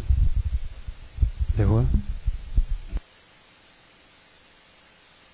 What does CCNR stand for? I heard that earlier. Covenants, conditions, and restrictions. So that's something that, as part of the deed, that any buyer has to sign acknowledging that that's the rule. In addition to that, there's also, and the owners can enforce that. So in other words, if somebody, because people didn't buy, and well, on the HM property, many buyers bought there because they could do short-term rentals. On the Malawaka property, people bought there knowing that they cannot do short-term rentals. In other words, they don't want to have a new neighbor every week. They don't want to have bachelor parties happening next to them. So everyone went in there knowing that this is a residential community. Even though it's hotel zoned, it cannot be used for short-term rental. And the zoning condition prohibits short-term rentals. So the county, not only does the community police itself, but the county is empowered to police it also. So just one more time, Karen, could you point out which parcel we're talking about? The HM parcel, which this motion is on, is the one where the cursor is right now, and the white box is pointing to it. It's where the old Prince Hotel used to be, and there have been, I think they probably built, I'm guessing 60 condominiums on it, and sold 60 condominiums on it. They've already built restaurant, and they're in design to do a spa, fitness facility, and some more condos. We ready to go to decision? Any objections on this one property? Okay, and we reverted that one to resort hotel. And then the next one. Daniel? Chair, my understanding is Mr. Hopper is supposed to be on the line at 6:45 p.m. Is he on the line right now? I'm here, Chair. If you can hear me. Yes, we can hear you. Chair, Thank can you hear me? We can hear you, Mike. Okay, Thank you. thank you.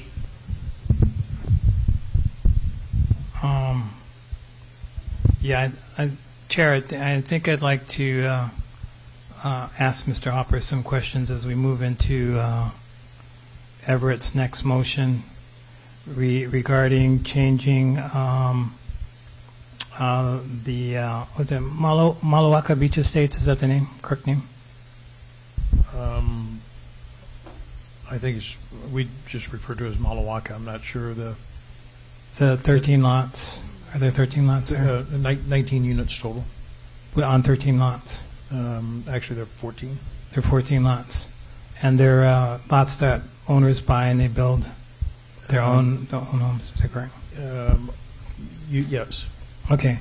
So my question to Mr. Hopper is that the CPAC voted in our last meeting on Monday to change, I don't know if you know which lot we're talking about, but change the Malawaka Estates along the ocean front from resort hotels to residential because it appears that it's being used for residential purposes. I mean, the places, there are several units built already and used for residential purposes. And according to Everett, the CC&Rs allow for that. The CC&Rs prohibit short-term rentals, and the unilateral agreement attached to that property prohibits short-term rentals. Okay, so my question to Mr. Hopper, would there be any reason why it would be changed back from residential? Are you proposing to change it back to hotel resort? Yes. The motion is to change it back to hotel because it maintains consistency with the zoning. Where there'd be an inconsistency if the community plan had it residential and it rezoned because it's within the SMA area. So you have to have consistency. So, Mr. Hopper, as we're, one of our jobs is to designate land use in the community plan area, and so we voted to approve the residential designation of this property, but Mr. Dowling said there's a zoning issue, so kind of like your thoughts on that. Thank you.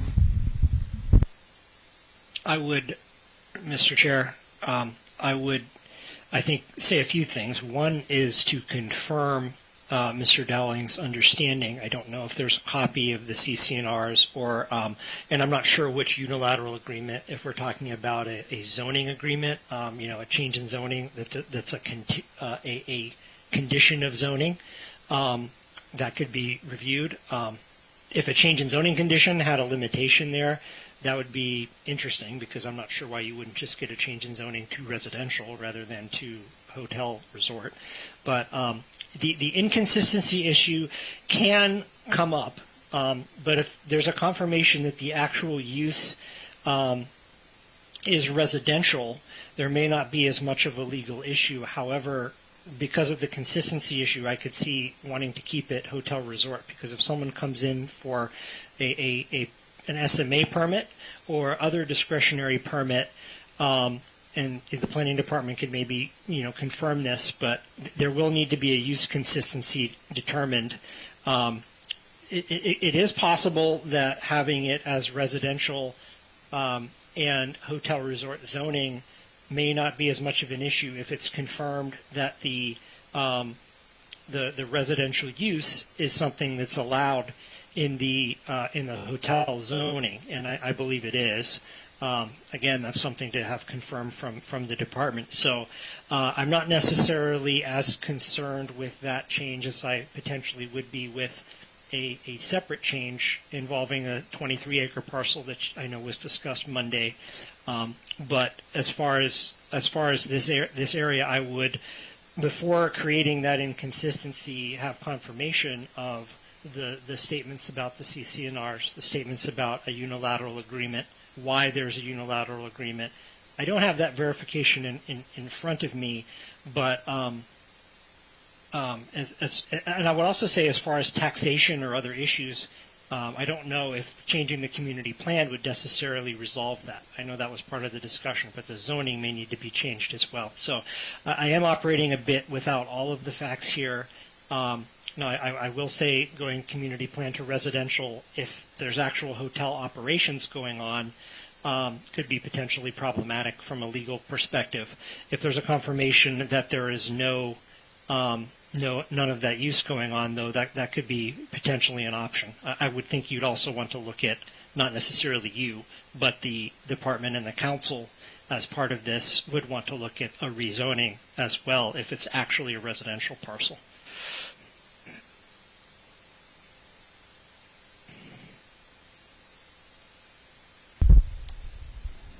Discussion. So for consistency's sake, I do understand wanting to keep it consistent with the zoning and potentially looking at changing them both, if that's appropriate. That would generally make sense. But I hope the discussion, as far as the fact that the uses in the zoning, if it's hotel, there would still be uses that would be allowed in the community plan designation of residential. You know, rather than if you had a zoning where there were uses that were there were no uses that were allowed, that would be part of the community plan designation, which would be a more substantial inconsistency problem.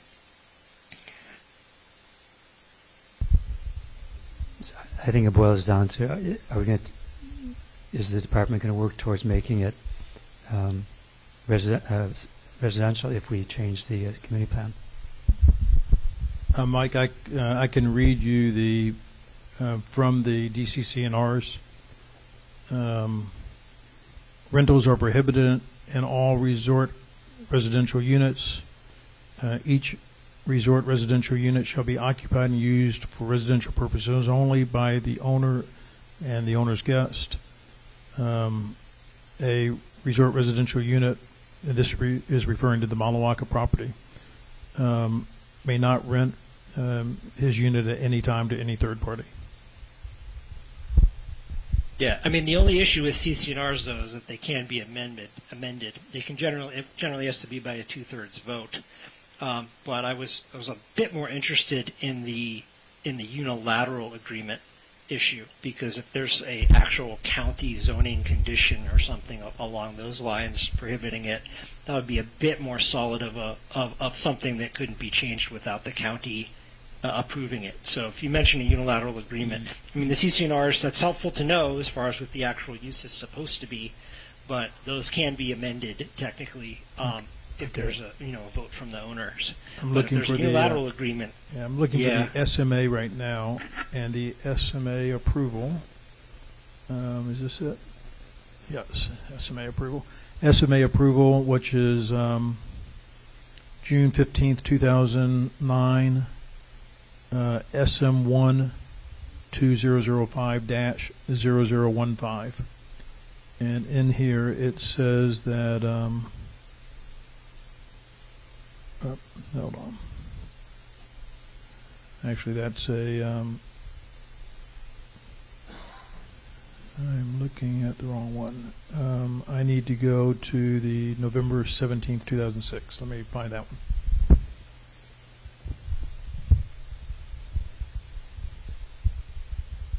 Yeah, and it would also be helpful if there's any comments from the landowner. I'm sorry if I had missed any earlier today, if there was testimony on that, but their position would also be of interest, I think, in this. I think your point's well taken about creating an inconsistency. but that may not be as much of an issue for this particular situation as it maybe would be in other situations. But we could resolve the inconsistency two ways, either by making the community plan designation correspond to the zoning, or making the zoning correspond to the community plan designation. Yeah, or an applicant could go for both, or a council member could propose both at the same time, potentially. They both have to go through planning commission for that. But that's a possibility. I think that having designated as residential states our preference, which is, I think, a good thing.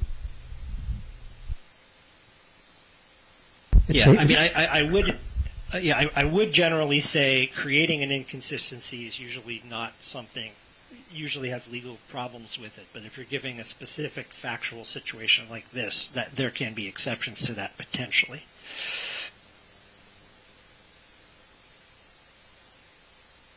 I found the original SMA, and the SMA has a condition, project specific.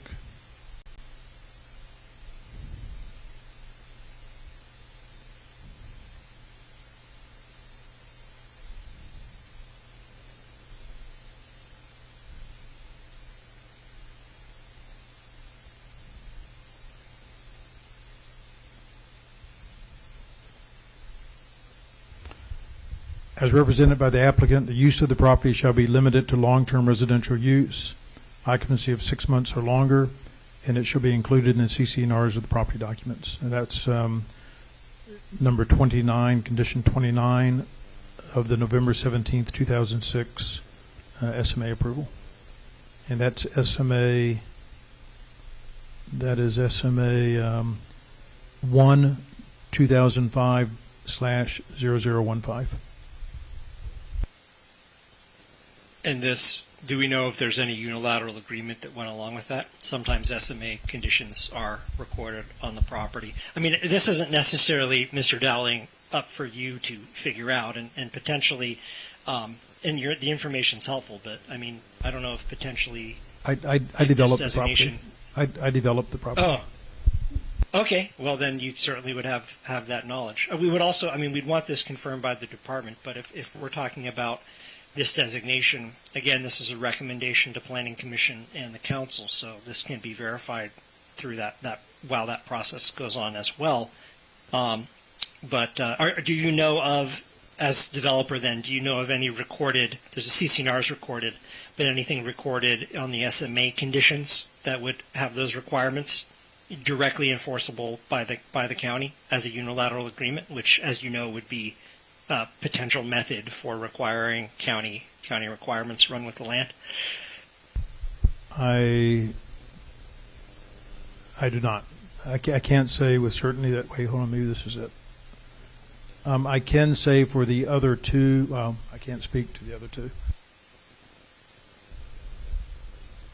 All properties subject to the 2009 rezoning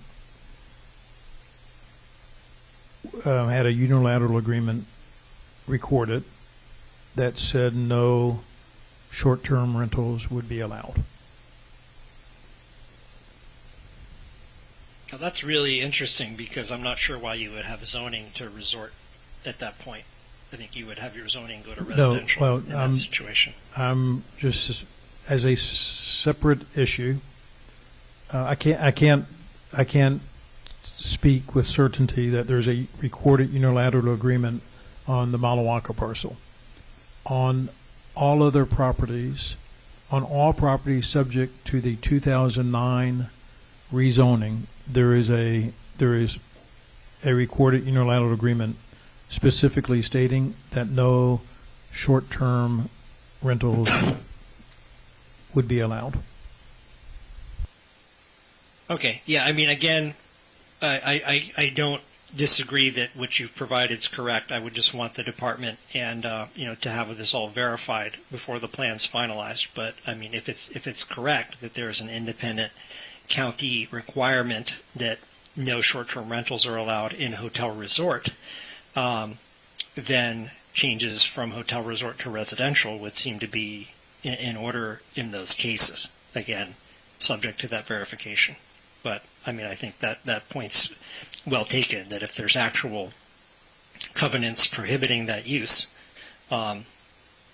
then those changes would seem to be in order. Again, this is a lot of that's from a strictly legal perspective, and the policy perspective of that should be through the department and ultimately the council. But those are, I think, good points to make. So, I mean, as far as the designation, if it's residential and those facts are verified, I think there could be a legal basis for that. Again, subject to that verification as the process moves forward. But since the property is already zoned hotel, and since the units are already built, let's see, since 15 of the 19 units are already built, I think 3 of the 4 unbuilt properties are in for permits now.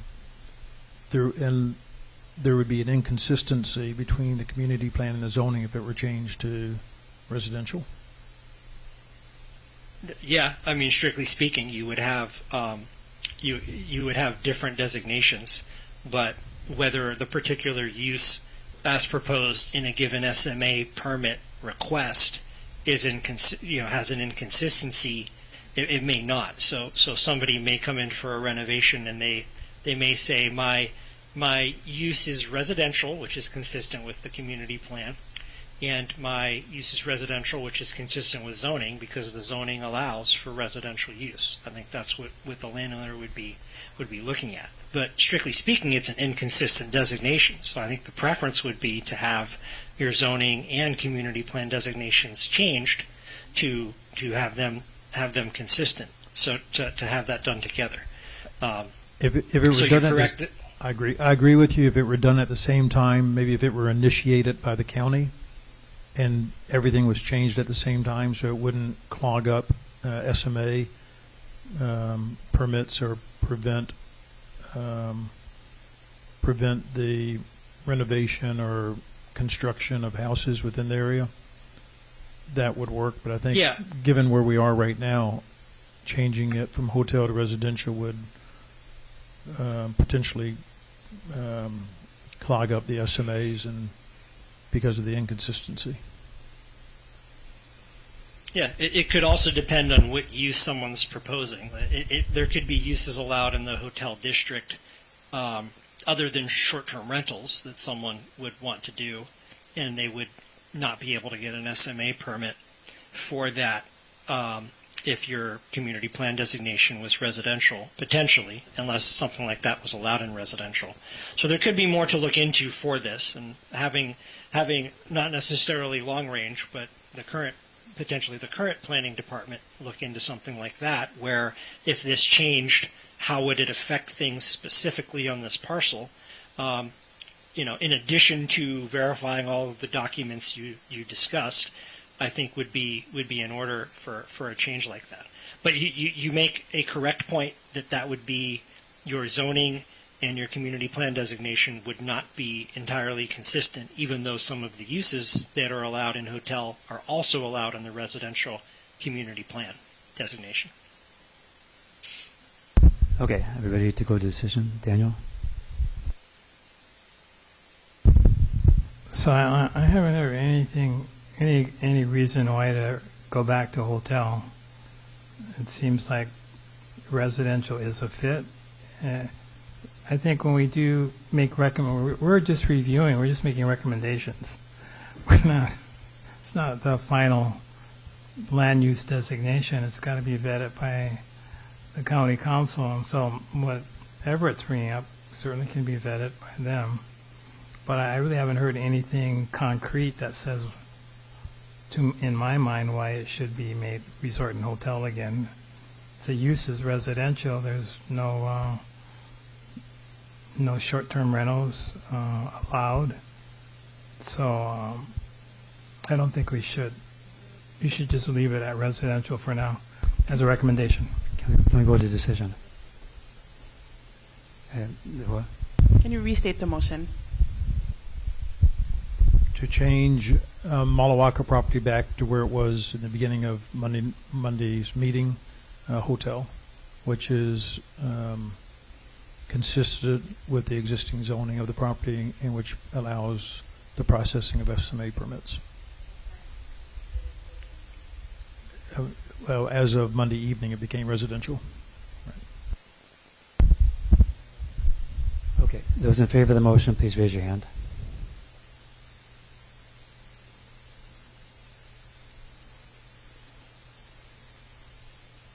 And those against? Okay, motion fails. Did you want to make the third motion, Brian?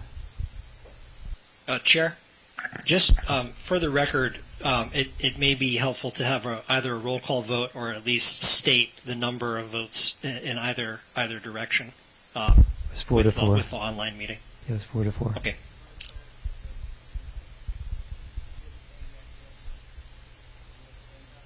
Yes. Brian, did you want to make a motion on the other one, third one? I would, but I don't have any details on what I know it's zoned for hotel, but I don't know what their CCNRs or any of the detail that we just went through. So I think it can be a moot point to try to make a motion because Ever can't talk to it. So is there anybody else that could speak to the conditions for that parcel? Nope. Okay, anything else on land use and maps? I would like to make a motion to look at the Leadcore parcel 21008-145 that we changed from residential to park. You need to make a motion. That was my motion. To do what? To change it back from, or change it from park back to residential. Okay. Is there a second?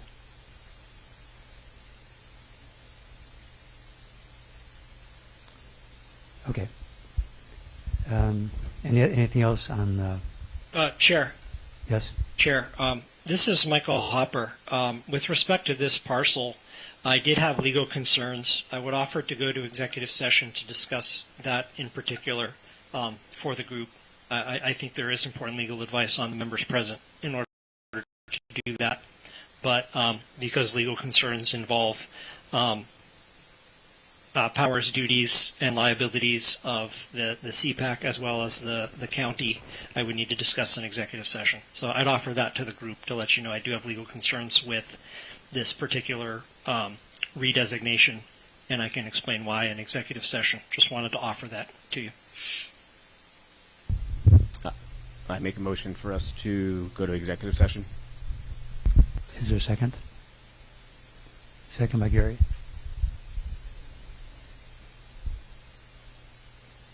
I second it. Second by Gary. Okay.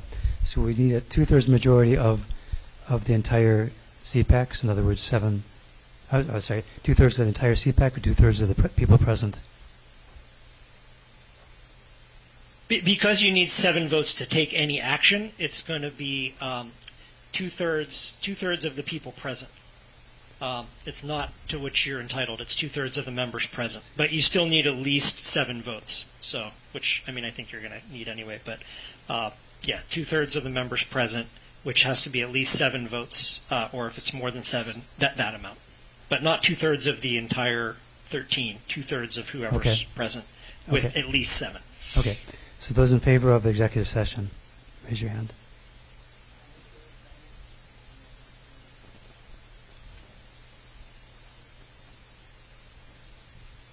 And those opposed? 1, and I'm abstaining. So, okay, so executive session, sorry guys.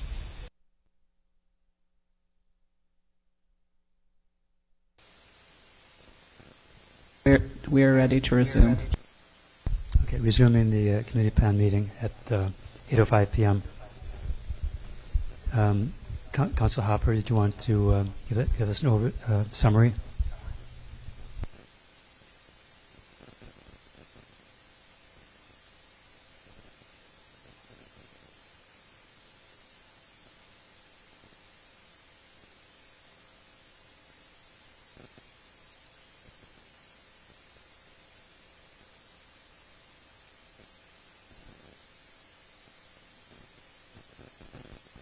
Thank you, Chair. Sorry, as I logged back on, my mic was disabled, but now it's enabled. Chair, can you hear me okay? Yes. Okay. Just to specify, the purpose of that executive session was under HRS 92-5, subsection 4, to consult with the board's attorney on questions and issues pertaining to the board's powers, duties, privileges, immunities, and liabilities.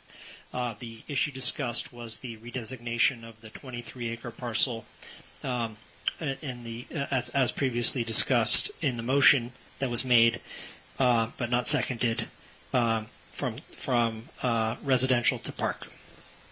So we obviously, I'm not going to reveal the details of that because that's subject to attorney-client privilege and HRS 92-5-4, but I wanted to, 92-5A4, but I wanted to get that clarified. Thank you. And Brian, your motion stands. Is there a second? Second by Everett. Discussion? Any objections? Okay, finally adopted that unanimously. Anything else on land use designations and maps?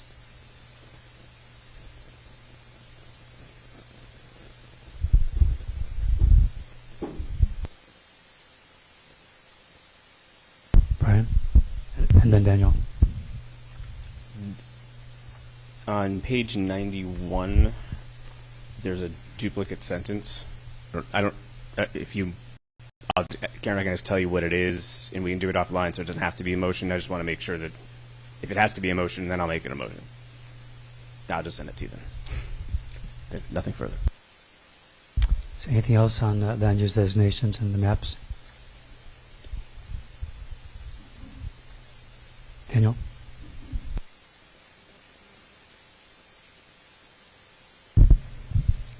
Yeah, on the land use designations, I know we agreed for each land use designation to use appropriate uses,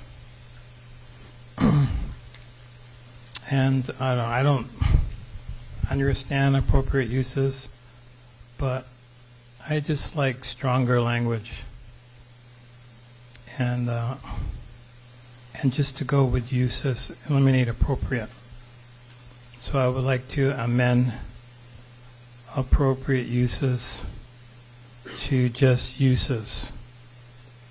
And that's my motion. Is there a second?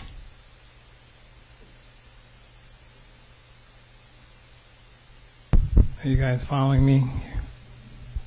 Here it's all of them. All of the land use designations have a description of whether it's rural residential or residential, neighborhood center, and then under it, broken out from the language, is our appropriate uses listed in numerical order 1, 2, 3, 4, 5. All of them have that. So my motion is to amend that just to say uses instead of appropriate uses. I just feel that makes it a little stronger than just saying appropriate uses. I mean, these are the uses. Is there a second? Is there a second? Second by Mike. So that makes it weaker. That makes it just an example. The opposite of appropriate is inappropriate. What's the opposite of uses? That makes it weaker. Okay. Thanks, Chair, for arguing the point. I think that I just fear appropriate uses is going to be appropriated and taken out by either the Maui Planning Commission or the County Council. I think that's going to disappear. So I was just trying to figure out a stronger language to put in there. But anyway, that's my motion. If you're happy with appropriate uses, we'll just vote up or down. Discussion? All in favor, raise your hand.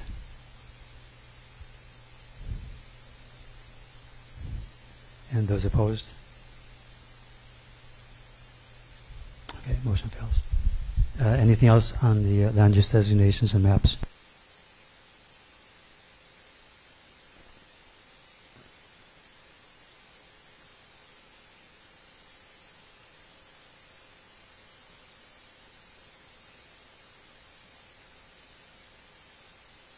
Yes, Daniel?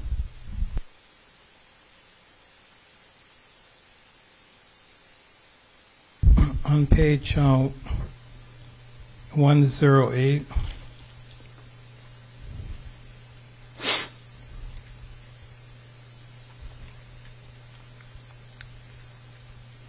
McKenna,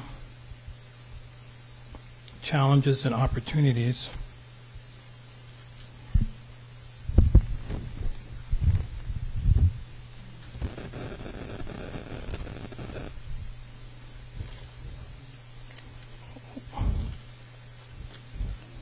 $108.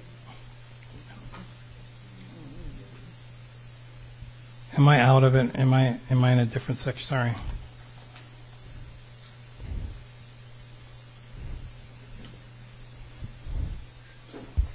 It's on the screen if it's challenges and. Yeah, page 108. Is that up for discussion, Chair? This section? I think so. Yeah. Yep. That's page 104. So, in a meeting that I was excused from, Tova, I did watch it. Tova made a motion to include the settlement, to reference the points in the settlement between ATC McKenna and Maui Tomorrow and Ho'oponopono o McKenna. And I thought it was a good idea to include it. And the main objection for not doing it was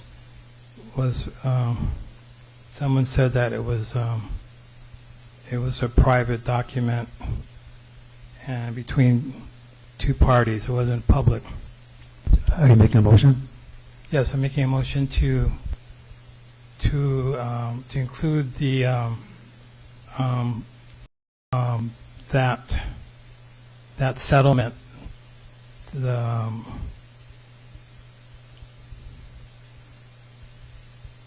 the things in the settlement that benefit the community, and there are many benefits. So I would like to see that included in this. Do we have that list? I have a partial list. It includes 60 units of affordable housing in perpetuity, limited build out to 1,100 units for McKenna Resort, protection of cultural sites,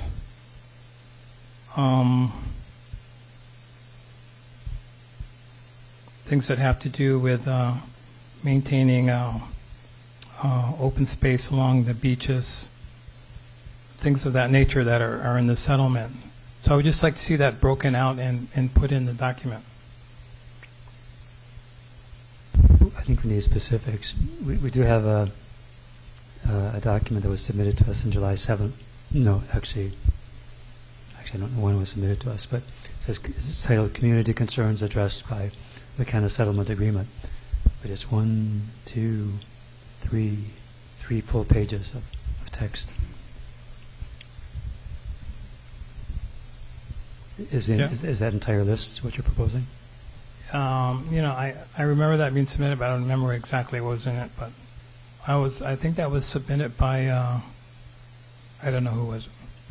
But yeah, I just like to see that so that we as community members can see the benefits that have accrued to the community as a result of the settlement. Do you have that in front of you, Ron? I do. It looks like we received it on May 31st. So maybe we can include that. It's titled McKenna Settlement Community Benefits for CPAC.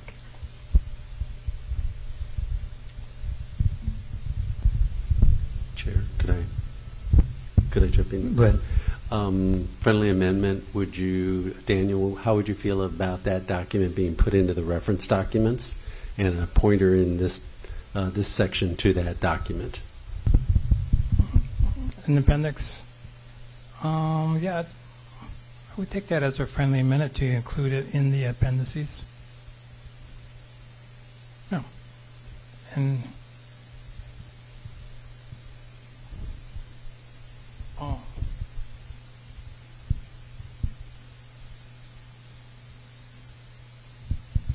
who sent that in?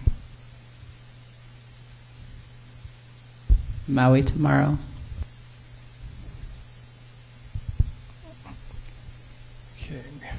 Yeah, maybe we can put this in. Put this in. Is there a second? Second by Mike. Discussion? Brian? I for one, since I'm sure I read it at some point, I would not be in favor of voting for it tonight. Not that I wouldn't potentially consider it. I just don't know. I'd have to look at the document. I wouldn't be comfortable making a decision without reviewing the details to understand what's included.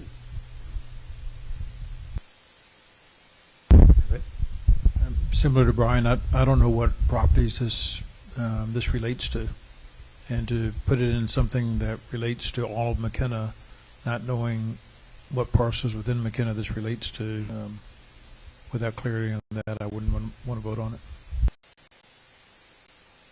So the document says 1,754 acres of ATC McKenna lands.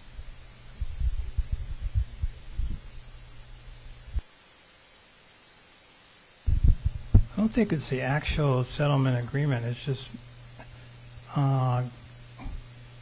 maybe just breaking down this as a community concerns addressed in the settlement agreement.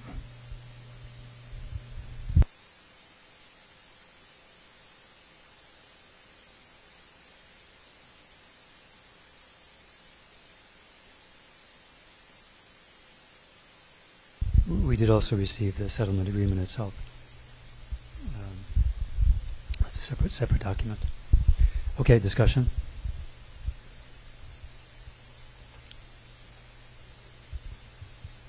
Second by Mike. Those in favor, please raise your hand.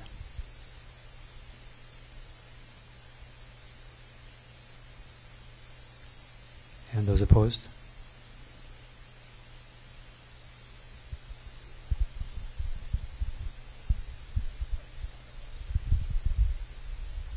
Okay, motion fails. Any other items to change? Chair? Yes. Chair, this is Michael Hopper. Just a reminder, I would state I do either a roll call or state the votes that were each for and against after the motion, just as a tip. So what were the votes? So we had Vice Chair was in the affirmative, Mike Moran, and Cody also in the affirmative. We had 5 nays, so that would be Brian Ward, Cody, Everett, Lehua, and Vernon.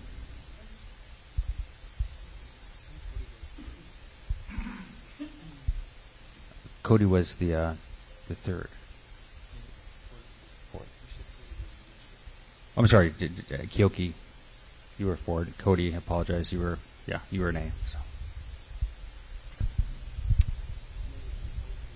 Okay. Any other things to change in this section?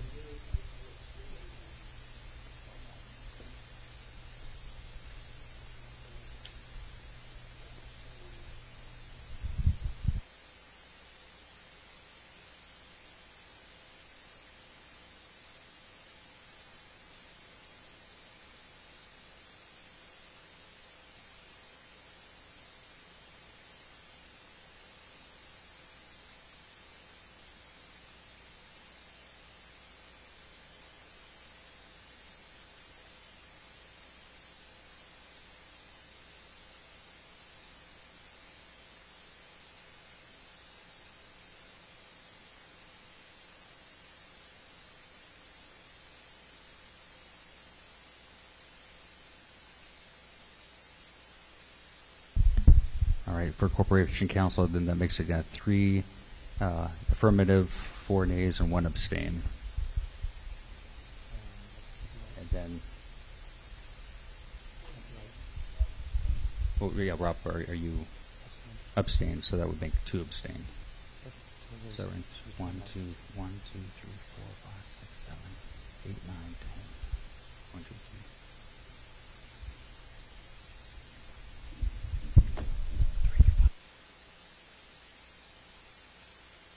Anything else in this section, Brian? I guess more point of order that we're 8:22. Or should we be having the discussion or shifting to the discussion on the extension, or can we not do that? I just don't want to run out of time and not have the conversation.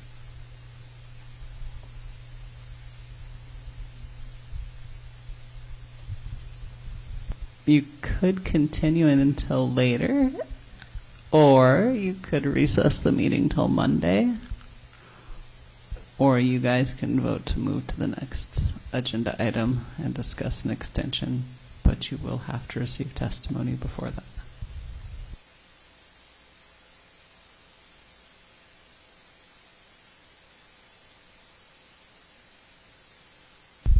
Is there anything more on this section? Yeah, there were. In regards to the significant sites, where is that? Because that was on last week, but I don't see it. Appendix. Appendix? Yes. Okay, you didn't see it in the appendix when we're looking through, so.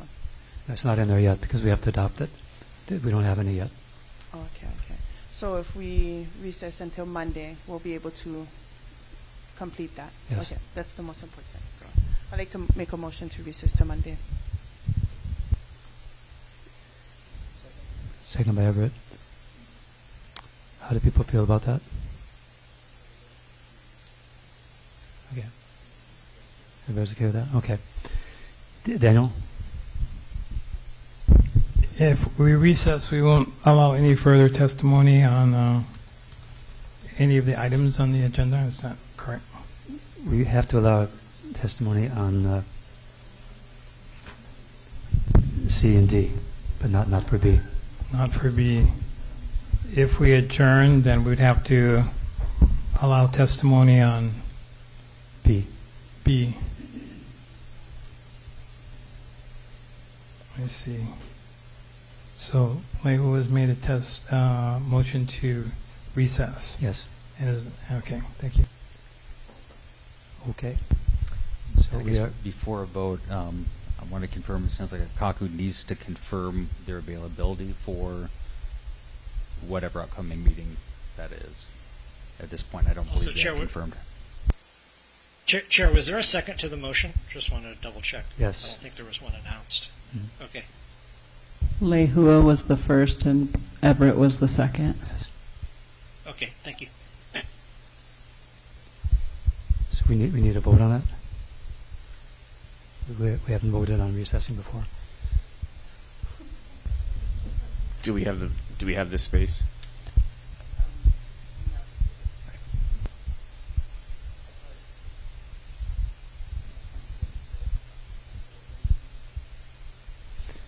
We can aim for Monday.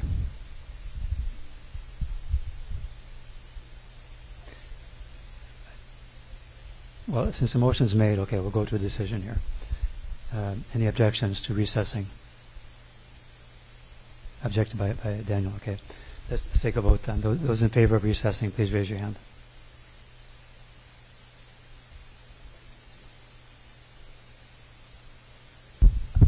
There are 7 affirmative. Cody, Brian, Lehua, Vernon, Keoki, Gary, and Everett. And those opposed? 2 opposed, Mike and Daniel, with Rob abstaining. Okay. So at 8:26 p.m., recessing the meeting.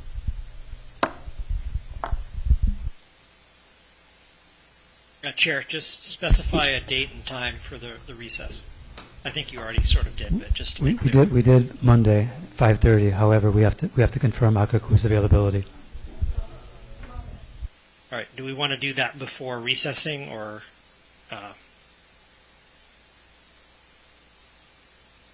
We can't. I don't think. I mean, if not, then we just would not be able to have the meeting, and you'd have to post a new agenda for another day, I suppose.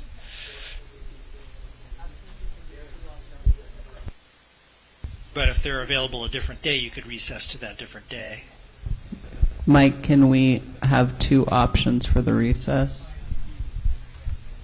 No, you have to recess to a specific date and time.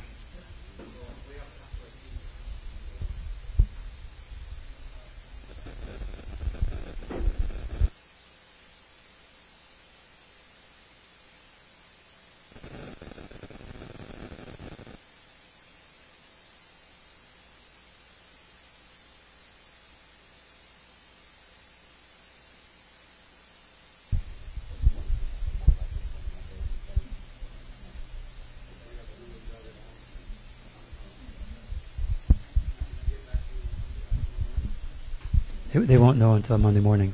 I mean, sorry, tomorrow morning. Tomorrow morning.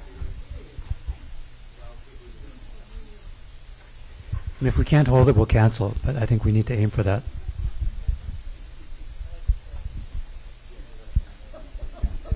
Thank you.